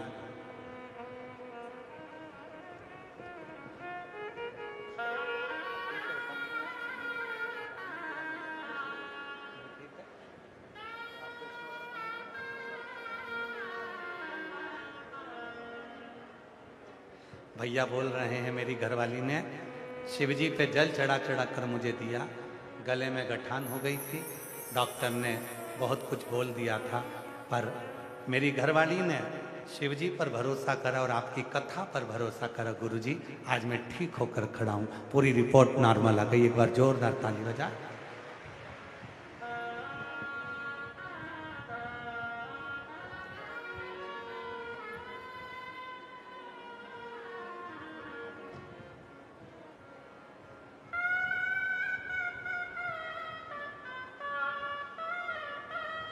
वो शिव की साधना, वो शिव की आराधना, शंकर की भक्ति सुख देती, उस पर करा गया भरोसा कभी दिखता नहीं। दृढ़ी भरोसे में दृढ़ता हो, दृढ़ी भरोसा हो तो सुख दे। और अगर भरोसा ही दृढ़ी नहीं है तो शिव कैसे मिले? कितना सुंदर संवाद है महाराज।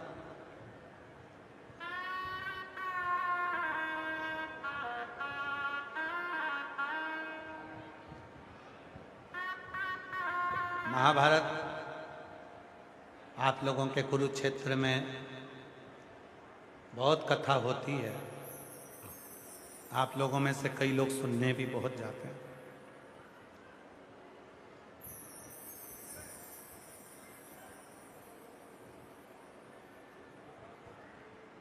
भागवत भी सुनते हैं, रामायण भी सुनते हैं, गीता भी सुनते हैं, कथा भी सुनते हैं।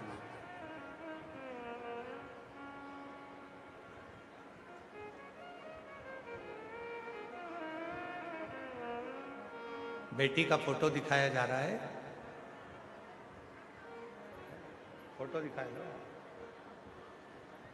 जिसकी भी हो। ये बेटी जो पुलिस वाली दीदी हैं उनके साथ में खड़ी है। जिसकी भी हो उसका स्मरण करें। एक बार एलईडी पर देख लें और वो अपनी बेटी को देख सकते हैं। पुलिस वाली दीदी के साथ में वो खड़ी है। जिसकी भी हो यहाँ से प्राप्त कर सकते। शिव तत्व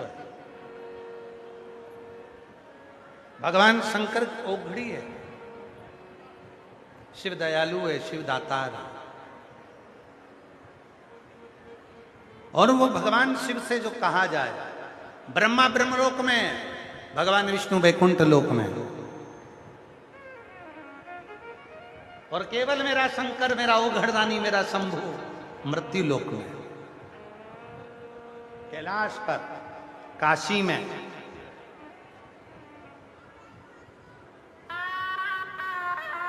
कुबेरेश्वर धाम पर, उज्जैनी में, हर जगह पर वही विराजमान। प्रत्येक स्थान पर, प्रत्येक स्थान वही। बस दिल से कहोगे वो दिल से सुनेगा। श्रवण शिव कथा कर रही है। भगवान शंकर का एक गुरु का जो फर्ज है, गुरु का जो काम है, वो केवल शिव तक पहुंचाने का। इसके बाद शिव जाने। ऑटो वाले का काम क्या है? तुम्हें गरुड़ा मंडी तक पहुंचा दिया, अब अंदर जाकर कथा को श्रवण करना, ये तुम्हारी जवाबदारी। उसका काम था, पहुंचाया उसने। गुरु का काम है पहुंचा। कितना सुंदर है। एक संवाद बड़ा सुंदर आता है। एक गुरुजी निकल कर जा रहे थे। शिव के भक्त थे, भगवान शंकर के। जाते जाते उनको गाय का सूखा गोबर, कंडा, अलोनी, गोबरी, अब यहाँ हरियाणा में क्या कहते हैं वो हमको नहीं मालूम। एक होता है गाय के गोबर पे इसे थपथपा कर, कई लोग दीवार पे थाप देते हैं, कई जमीन पे थाप देते हैं, तो कंडा बना लेते हैं। यहाँ क्या बोलते हैं उसको? हाँ तुम समझ गए ना सर? हाँ ठीक है। तो कई लोग हाथ से थपथपा कर उसका कंडा बना लेते हैं, और कई लोग गाय ने गोबर करा और वो गोबर वहीं पड़ा पड़ा सूख गया, वो अलोना कंडा हो गया, अलोनी गोबरी हो गई, सूखा गोबर। गुरुजी निकल के जा रहे थे। वो सूखी हुई जो गोबरी थी, गाय ने जो गोबर करा था, वो वहीं पर पड़ा पड़ा ठंड सूख गया। वहीं से गुरुजी निकल कर जा रहे थे। उनके मन में आया, गोबरी पड़ी है, ले चलता हूं, यज्ञ में डालूंगा, तैयार कर लूंगा और हवन हो जाएगा। पर गुरुजी ने सोचा कि अब मैं बहुत दूर तक चलूंगा, कहां लेकर जाऊं रहने, क्या करना ले जाकर। अब गुरुजी निकल गए। पीछे से एक कोई भाई आ रहा था। उस भाई ने उसको उठाना चाहा, तो उस गोबरी में से आवाज आई कि तुम मुझे लेकर मत जाओ। लेकर जाए तो कोई शंकर का भक्त मुझे लेकर जाए। गोबरी ने जैसे कहा, उस कंडे ने जैसे कहा, वो गाय के सूखे हुए गोबर ने जैसे कहा, तो किसान भाई ने पूछा, भाई तू मेरे साथ क्यों नहीं चलना चाहता? तू मेरे साथ किस लिए नहीं चलना चाहता? तो वो सूखा हुआ जो गोबर था, जो गोबरी थी, वो गोबरी बोली, भाई तू मेरे को लेकर जाएगा, घर में ले जाकर जलाएगा, मेरे जलने से तू सब्जी पकाएगा, बाद में मेरी राख को ले जाकर बर्तन मांजेगा और फेंक आएगा। और अगर कोई शिव का भक्त मुझे लेकर जाएगा तो यज्ञ की अग्नि में मुझे डाल देगा। जब वो यज्ञ की अग्नि ठंडी हो जाएगी तो उसमें से भस्म निकलेगी, तो वो भस्म महादेव को चढ़ा देगा। बस इसलिए मैं तेरे साथ नहीं, इसलिए मैं तेरे साथ नहीं जाना चाहता। कोई शिव का भक्त हमारी जिंदगी में एक ऐसा आ जाता है, कोई शंकर का भक्त हमारी जिंदगी में ऐसा आ जाता है, कोई शिव का भक्त हमारे जीवन में ऐसा मिल जाता है जो हमको ले जाकर देवाधिदेव महादेव तक छोड़ देता है। कोई शंकर का भक्त हमारे जिंदगी में ऐसा मिल जाता है जो हमको ले जाकर भगवान शंकर की शरणागति में छोड़ देता है। कोई शिव का भक्त हमारी जिंदगी में ऐसा मिल जाता है जो भगवान की अविरल भक्ति हमको करना सिखा देता है। और जब हम भगवान की अविरल भक्ति में श्री शिवाय नमस्तुभ्यम के उस मंत्र में जब डूबने लगते हैं, तब शिव अपने आप कृपा करना प्रारंभ कर देते हैं। कोई भक्त हमारी जिंदगी में ऐसा नहीं।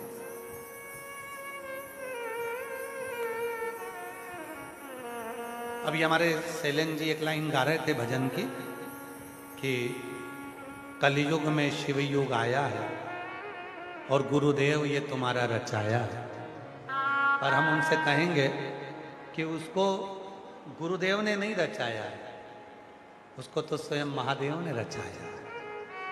कोई दूसरा रचाने वाला नहीं।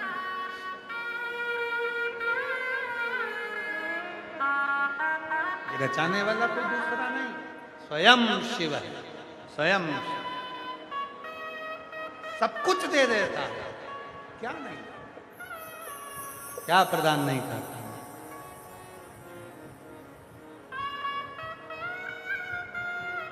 रावण को सोने की लंका देता है, भस्मासुर को कंकण देता है, क्या नहीं देता।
विपदा हमारी हर लो त्रिपुरारी भोले बाबा।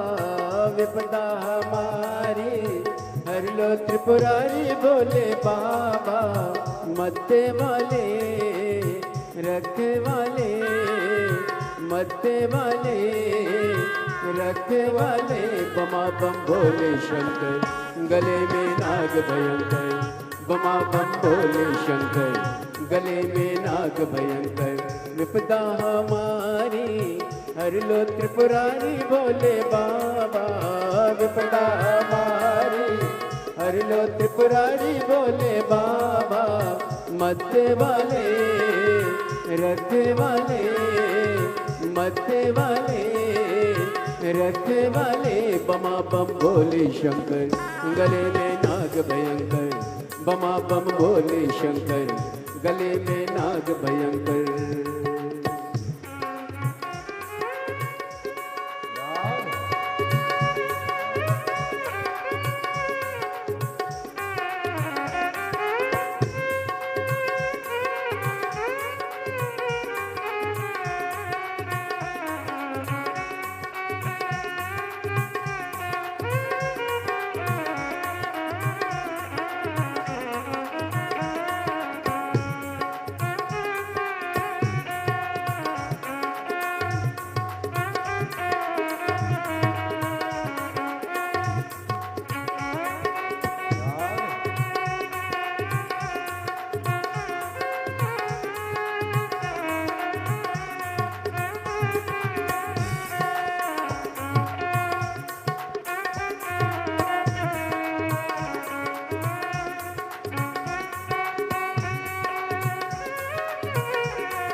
पे भोले तूने चंदा सजाया, मस्तक पे भोले तूने चंदा सजाया, मस्तक पे भोले तूने चंदा सजाया, मस्तक पे भोले तूने चंदा सजाया, कानों में भोले तूने कुंडल सजाया, कानों में भोले तूने कुंडल सजाया, शीशी गंगा की धारा लिए भोले बाबा, शीशी गंगा की धारा लिए भोले बाबा, मत वाले रखे वाले, मत वाले रखे वाले, बमा बम भोले शंकर गले में नाग भयंकर, बमा बम भोले शंकर गले में नाग भयंकर, बमा बम भोले शंकर गले में नाग भयंकर, बमा बम भोले शंकर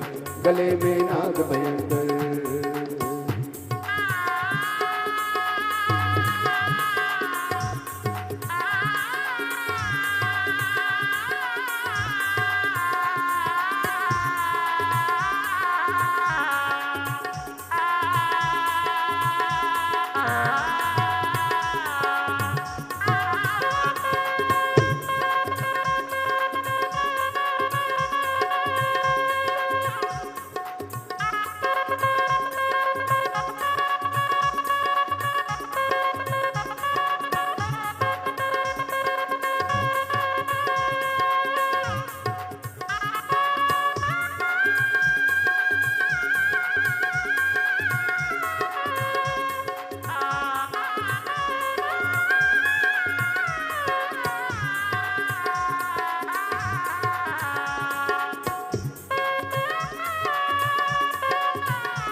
बाए बुझाए भोला गौरा विराजे, बाए बुझाए भोला गौरा विराजे, बाए बुझाए भोला गौरा विराजे, बाए बुझाए भोला गौरा विराजे, दाए में बोले तेरे नंदी विराजे, दाए में बोले तेरे नंदी विराजे, दुखड़े मिटाए तुमने भक्तों के रखवाले, दुखड़े मिटाए तुमने भक्तों के रखवाले, मत वाले रखवाले, मत वाले रखवाले, बमा बम भोले शंकर गले में नाग भयंकर, बमा बम भोले शंकर गले में नाग भयंकर, बमा बम भोले शंकर गले में नाग भयंकर, बमा बम भोले शंकर गले में नाग भयंकर।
बाबा तूने लंका दिया है, रावण को बाबा तूने लंका दिया है, रावण को बाबा तूने लंका दिया है, बस मास को तूने कंगन दिया है, बस मास को तूने कंगन दिया है, उसी ने तेरा इच्छा किया भोले बाबा, उसी ने तेरा इच्छा किया भोले बाबा, उसी ने तेरा इच्छा किया भोले बाबा, उसी ने तेरा इच्छा किया भोले बाबा, मत वाले रखवाले, मत वाले रखवाले बमा बम भोले शंकर, गले में नाग भयंकर, बमा बम भोले शंकर, गले में नाग भयंकर, ओ बमा बम भोले शंकर, गले में नाग भयंकर, बमा बम भोले शंकर, गले में नाग भयंकर, बमा बम भोले शंकर, गले में नाग भयंकर, बमा बम भोले शंकर, गले में नाग भयंकर, बमा बम भोले शंकर, गले में नाग भयंकर, बमा बम भोले शंकर, गले में नाग भयंकर, हर हर। महादेव।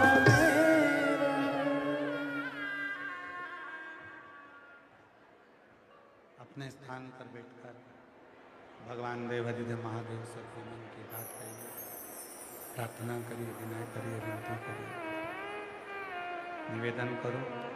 जहाँ जगह मिले वहाँ बैठकर बाबा को अपने मन का भाव कहिए। भगवान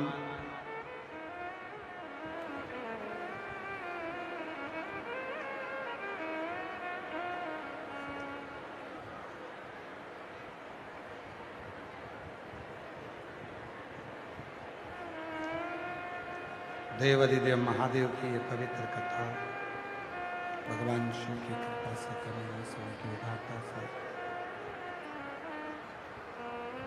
जो चल रही है, ये कथा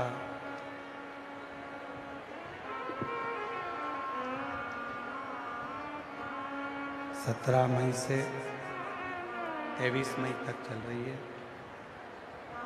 23 मई को ये कथा 23 मई को ये कथा विराम हो जाएगी।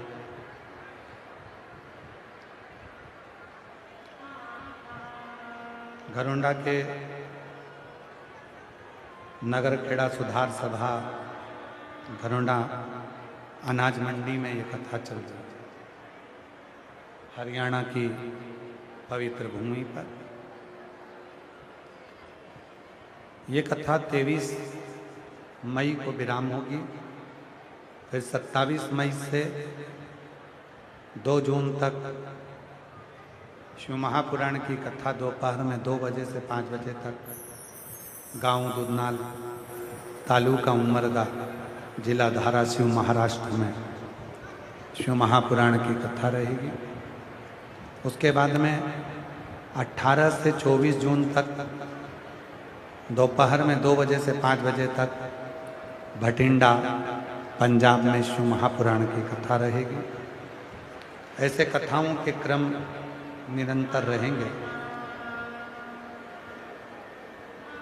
हमारे बीच में हरियाणा सरकार के माननीय स्पीकर महोदय श्री हरविंदर कल्याण जी यहाँ पधारे हैं। एक बार उनके लिए भी जोरदार ताली बजाकर स्वागत वंदन अभिनंदन, जिन्होंने जब ये कथा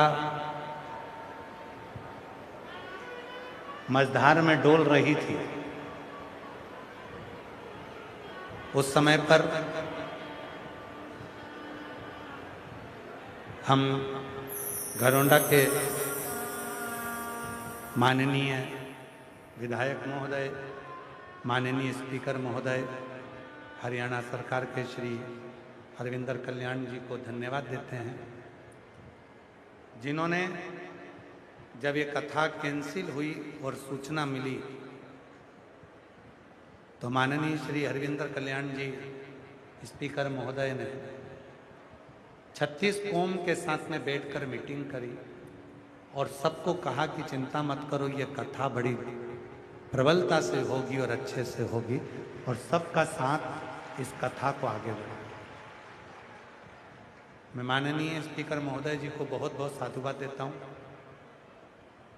कि आपकी शिव भक्ति, आपका विश्वास सभी शिव भक्तों के साथ खड़ा हुआ है, इसलिए ये कथा बड़े प्रेम से हो।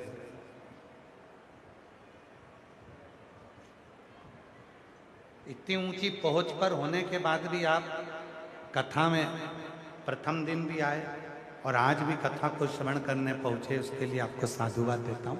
एक बार जोरदार ताली बजाकर उनके लिए पुनः पुनः बहुत बहुत साधुवाद, बहुत बहुत बधाई।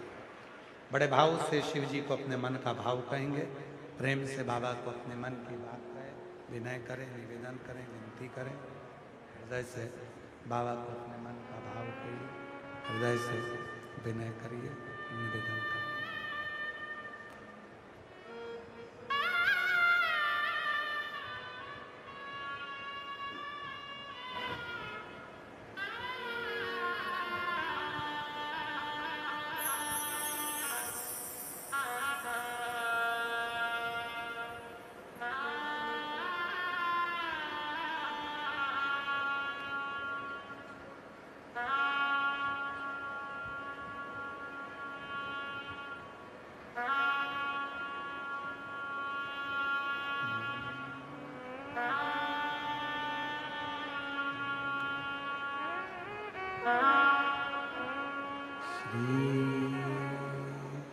शिवा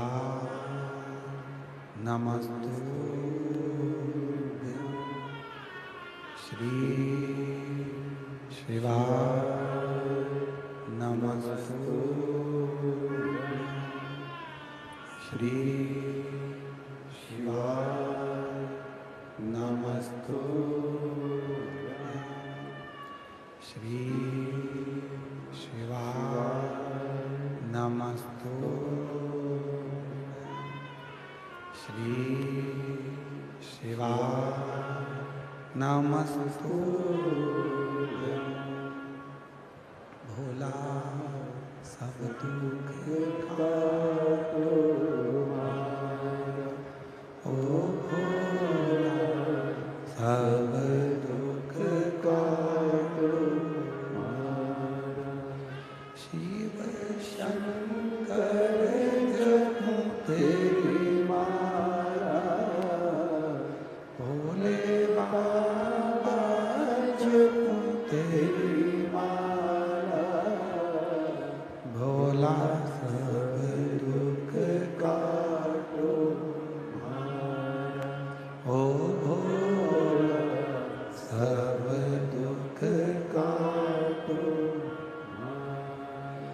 देश है मंगलकारी देश है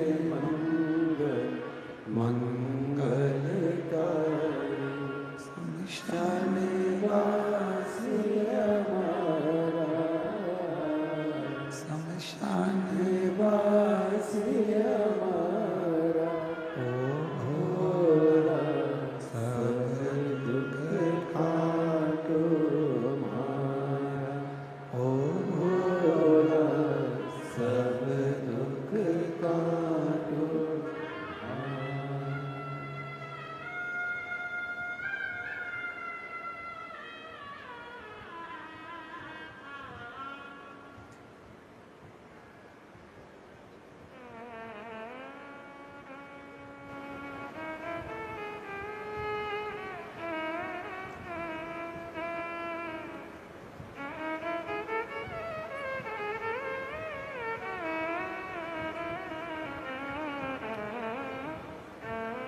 बाबा जय हरिदेव महादेव भगवान शिव गर्दानी त्रिकालदर्शी कैलाशी विनाशी भगवान शंकर की पवित्र कथा कह रहे हैं।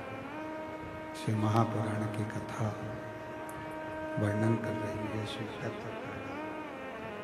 भगवान शंकर की पवित्र कथा वर्णन कर रही है शिव तत्व का।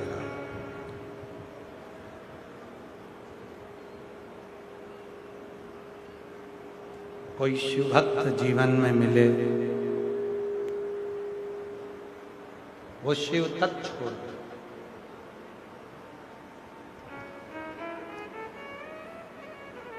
हिमालय राज्य के यहाँ पर जब माता पार्वती जी का जन्म हुआ,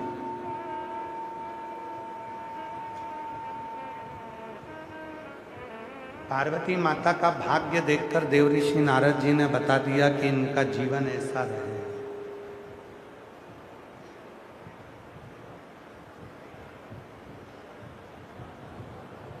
विधाता का काम होता है भाग्य लिखना।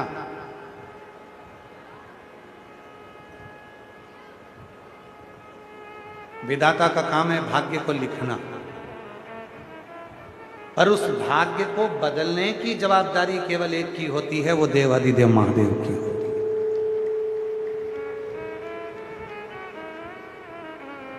लिखण वाले ने तो लिख दिया, जो ललाट पर था वो लिख दिया। जब लिखण वाले ने लिख दिया और ललाट पर जो था वो लिख दिया, अब उसको पलटेगा कौन? तो पलटने की जवाबदारी केवल एक की होती है और वो शिव की। 33 कोटि देवता में केवल एक देव अधिदेव महादेव ऐसे हैं, अड़भंग दानी। अड़भंग दानी शिव ऐसे हैं, तुम्हारे ललाट पर कितना भी दुख लिखा हो, कितनी भी तकलीफ लिखी हो, तो भी वो पलटना जाने।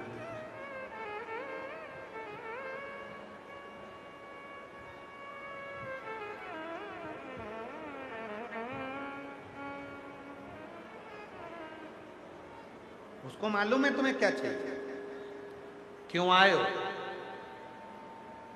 ये लाखों की संख्या में आप लोग धूप में बैठे हो, पंडालों में बैठे हो, मंडी के पूरे शेड भरे पड़े हुए हैं, गल्ला मंडी के, अनाज मंडी के, कहीं जगह नहीं है। पेड़ों के नीचे बैठे हैं, रोडों पर बैठे हैं, किनारे किनारे बैठे हैं।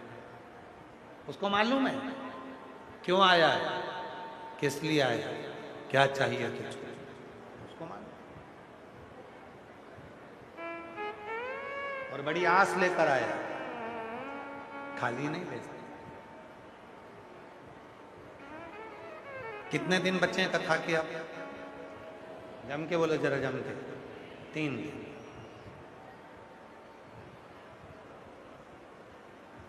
और वो 3 दिन जो कथा के बचे हैं उसको स्मरण में रखें कि ये कथा अधिक मास में चल रही है, पुरुषोत्तम मास में चल रही है। पार्वती जी बाल्य अवस्था से देवऋषि नारद ने पार्वती जी का भाग्य देखकर बता दिया था कि इसको अड़भंगा पति मिलेगा, नग्न वेशधारी पति मिलेगा, भस्म रमाने वाला पति मिलेगा, जटाजूट बांधने वाला पति मिलेगा, इसको ऐसा पति मिलेगा, उसको ऐसा मिलेगा। देवऋषि नारद ने सब कुछ बता दिया। देवऋषि नारद ने सब कुछ माँ पार्वती के बारे में बताया। अरे हिमालय राज मन में सोचने लगे कि मेरी बेटी का क्या भाग्य ही यही है।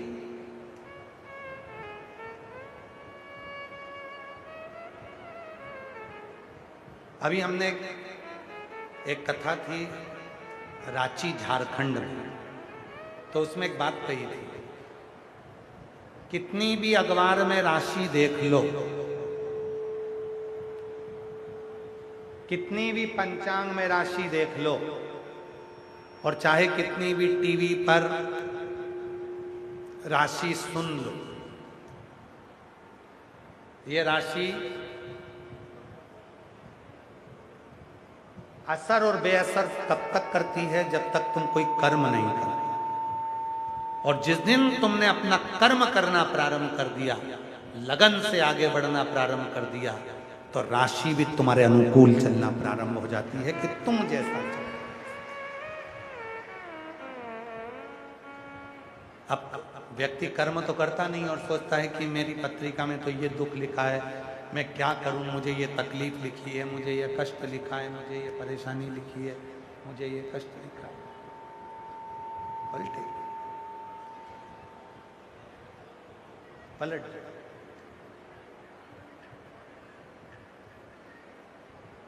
कितनी भी राशि देखो,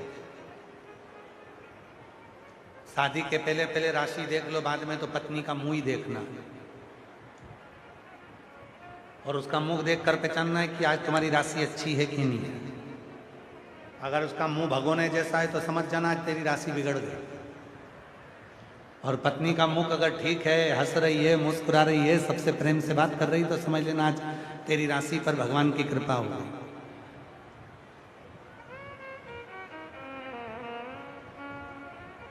असर कर, कितना भी वास्तु दोष सुधार लो, उससे मकान ठीक नहीं होगा। मकान ठीक होगा अपने भीतर के दोष को मिटाने में, सबसे प्रेम करने में, सबके प्रति समर्पण रखने में, सबसे स्नेह रखने में, सबके प्रति भाव रखने में। घर में एक दूसरे से किच किच किच किच कर रहे हो और वास्तु शास्त्री को बुलाकर पूछ रहे हो, बताओ सीढ़ियाँ कहाँ बनाऊं, रसोई घर कहाँ बनाऊं, उसने कह दिया ये तोड़ो, उसने कहा वो तोड़ो, उसने कहा ऐसा करो, उसने कहा वैसा करो। अपने आप को तो सुधारें हम। अपनी कर्म नहीं कर रहे और सोच रहे हैं कि सब कुछ हो जाए।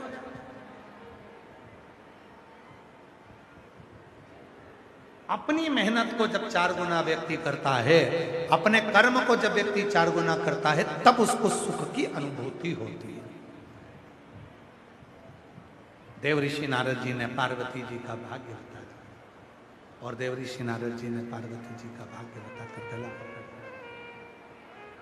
देव ऋषि नारद जी ने पार्वती जी का भाग्य बता दिया, पर हिमालय राज को लगा कि मेरी पार्वती का क्या ऐसा ही समय,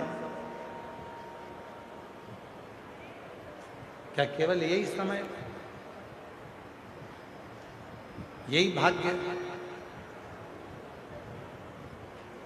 तब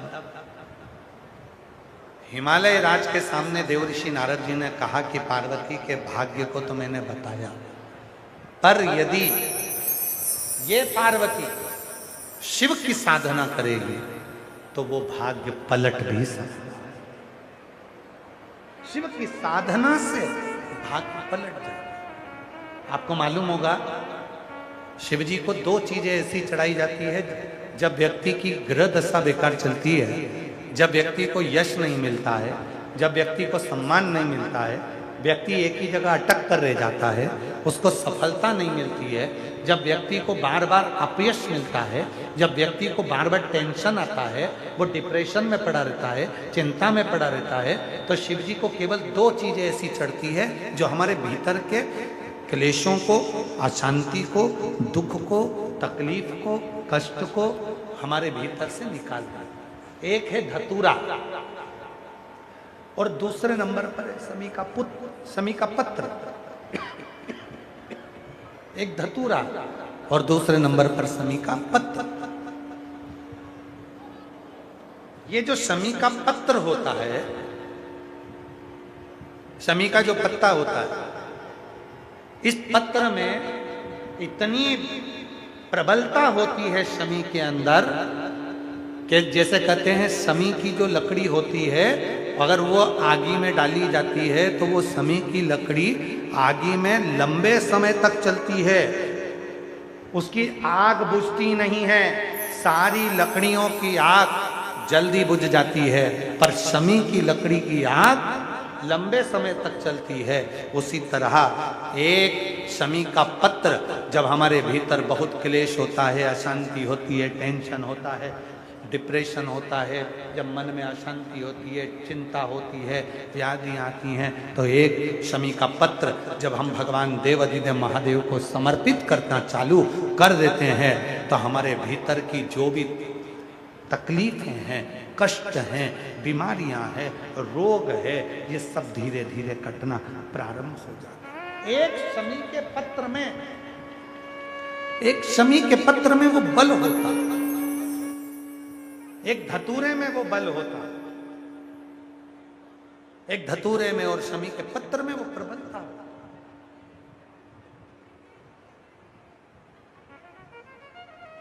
धतूरे को भी 3 तरह से चढ़ाया जाता है। जब घर में बहुत क्लेश होता है, अशांति होती है, तो धतूरे को चढ़ाने के बाद शिव जी पे जल चढ़ाया जाता है। जब कोई घर में बड़ी बीमारी आ जाती है और डॉक्टर ने कह दिया कि इसकी तो ऑपरेशन ही कराना पड़ेगा, इसको कहीं ना कहीं तकलीफ ज्यादा ही है और ऐसा लग रहा है कि बहुत तकलीफ में जाएगी ये बीमारी, उस समय पर धतूरे में लाल चंदन और पीला चंदन लगाकर शिव जी को चढ़ाया जाता है।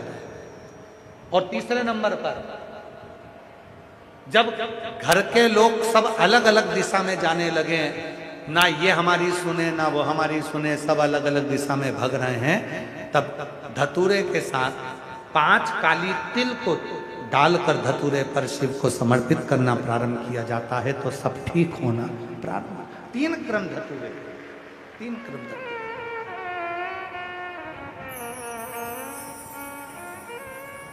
एक पत्र है, अच्छा है, देखिए, अच्छा पत्र।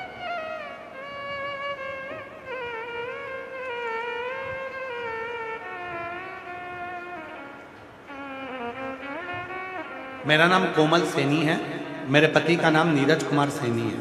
हम केवल पार आजादपुर दिल्ली से हैं। गुरुजी, मेरी मौसी का बेटा कई वर्षों से सरकारी नौकरी की तैयारी कर रहा था। तब हर बार कुछ ना कुछ अंकों से रह जाता था। फिर कहीं बैठे हो तो हाथ हिला सकते हैं और आ सकते हैं, आ जाइए, आ जाओ। फिर उसकी मौसी ने कहा कि मेहनत से 4 गुना मेहनत करो। सियोर वाला बाबा कहता है इतनी मेहनत करो कि रात दिन एक कर दो, पढ़ाई में लग जाओ, 4 गुना मेहनत को करो और जब एग्जाम देने जाओ तो बेलपत्री पर शहद लगाकर बाबा को लगाकर नौकरी के लिए जाओ। उसने ऐसा ही किया और बाबा की कृपा से उसे अब 3 सरकारी नौकरी के ऑफर आए। बाबा ने कृपा कर अब हमारा भाई आज मुंबई में इनकम टैक्स के ऑफिसर के बड़े पद पर नियुक्त हो गया। मैं बाबा को यहाँ प्रणाम करने के लिए आया। गुरुदेव, मेरे पति को हाथ में 10 साल से गांठ थी। कुबेरेश्वर महादेव के कंकर शंकर की पूजन कर रुद्राक्ष का जल लगाना प्रारंभ करा। अब बाबा की कृपा से वो ठीक है। अगला पत्र है,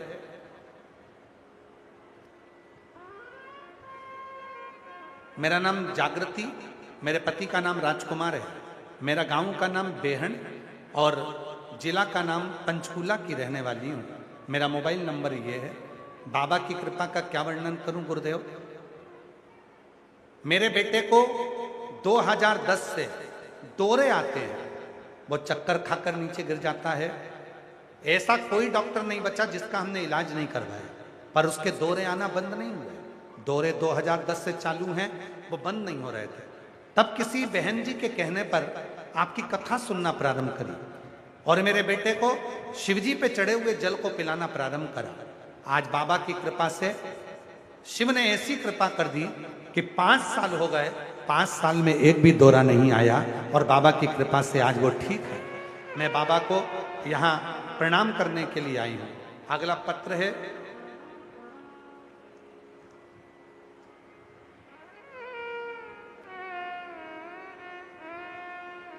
मेरा नाम गुरमीत सिंह, मेरे धर्मपत्नी का नाम रजनी है। हमारी शादी को कई साल बीत चुके थे। बाबा, संतान का सुख नहीं था। गुरुदेव, हर तरह से परेशानियों को झेलना पड़ रहा था। फिर किसी ने कहा पंडाल में बैठकर कथा सुनो, और वहां पंडाल में बैठकर कथा सुनी और बाबा की कृपा से आज मेरी पत्नी के यहाँ संतान का सुख प्राप्त हुआ। हमने अपनी बेटी का नाम शिवांशी रखा है। मैं बाबा को यहाँ प्रणाम करने के लिए आई हूँ। कहीं बैठे हों तो हाथ हिला सकती हैं।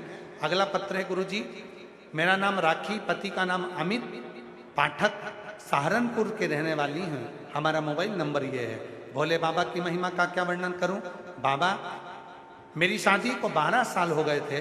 12 साल से कोई संतान नहीं थी। बहुत डॉक्टरों को दिखाया पर सब ने मना कर दिया था, सब जगह से इलाज किया लेकिन कोई आराम नहीं हुआ।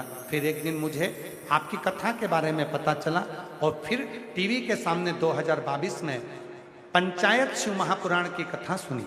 बाबा की ऐसी कृपा हुई कि बाबा की कृपा से 2023 में 13 अप्रैल को मेरे घर में पुत्र रत्न की प्राप्ति 12 साल के बाद हुई।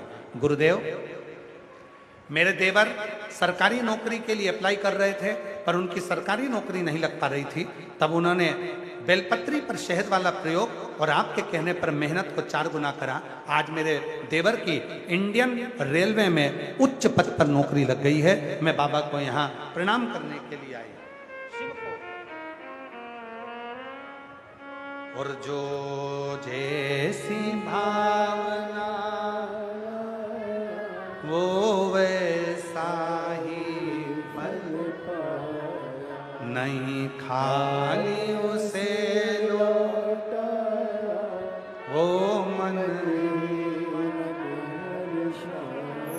और कर दिया माला माल काशी वाले, लुटा दिया भंडार काशी। शिव कथा कर रही पार्वती जी ने देवर्षि नारद के मुख से सुना और अपने भाग्य को पलटने के लिए शिव की साधना करना प्रारंभ कर। भगवान शंकर की साधना में डूबने लगे, भगवान शिव की आराधना करने लगे। शिव साधना में डूबी, शिव आराधना में डूबी। एक बार बाल्यावस्था में पार्वती जी ने तुमरुका जी का भी स्मरण किया।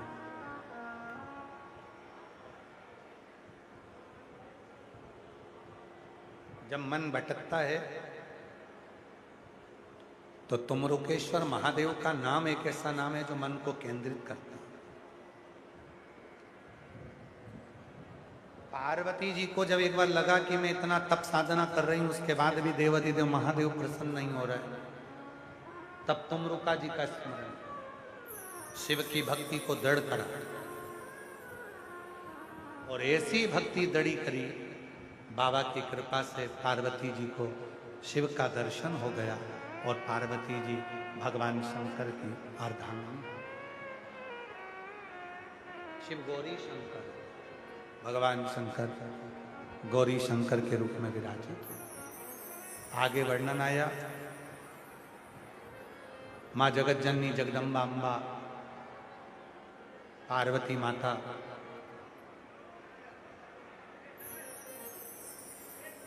शरीर पर उपटन लगा है, स्नान करने के लिए जा रहे।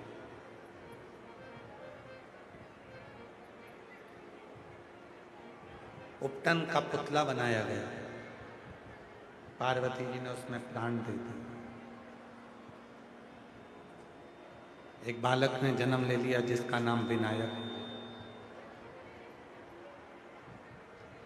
पार्वती जी ने उसको सेवा में लगा। शिव जी का आगमन हो गया, अंदर प्रवेश नहीं दिया। सबसे कठिन ड्यूटी है दरवाजे पर खड़े होने वाले।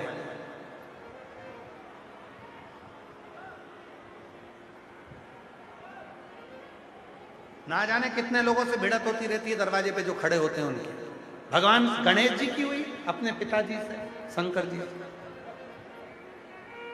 और आखिरी में भगवान ओघड़दानी ने गणेश जी का जो विनायक थे उनका सिर कटा।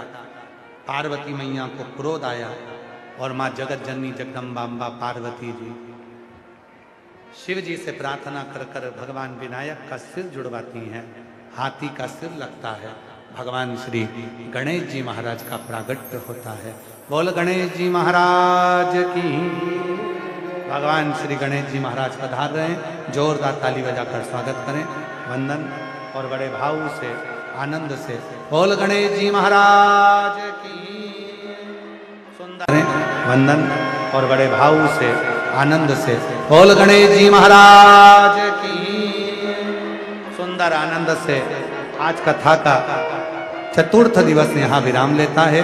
कल कथा का पंचम दिवस रहेगा। बड़े भाव से कथा में कल अपन 5वें दिन में प्रवेश करेंगे। ये कथा 23 मई तक चलेगी, जो 1 बजे से 4 बजे तक चल रही है। उसके बाद 27 मई से 2 जून तक गांव दूधनाल, तालुका उमरगा, जिला धाराशिव, महाराष्ट्र में कथा रहेगी 2 से 5। फिर 18 से 24 जून को दोपहर 2 बजे से 5 बजे तक भटिंडा, पंजाब में कथा रहेगी। ऐसे कथाओं का क्रम चलेगा। भाव से एक बार पुनः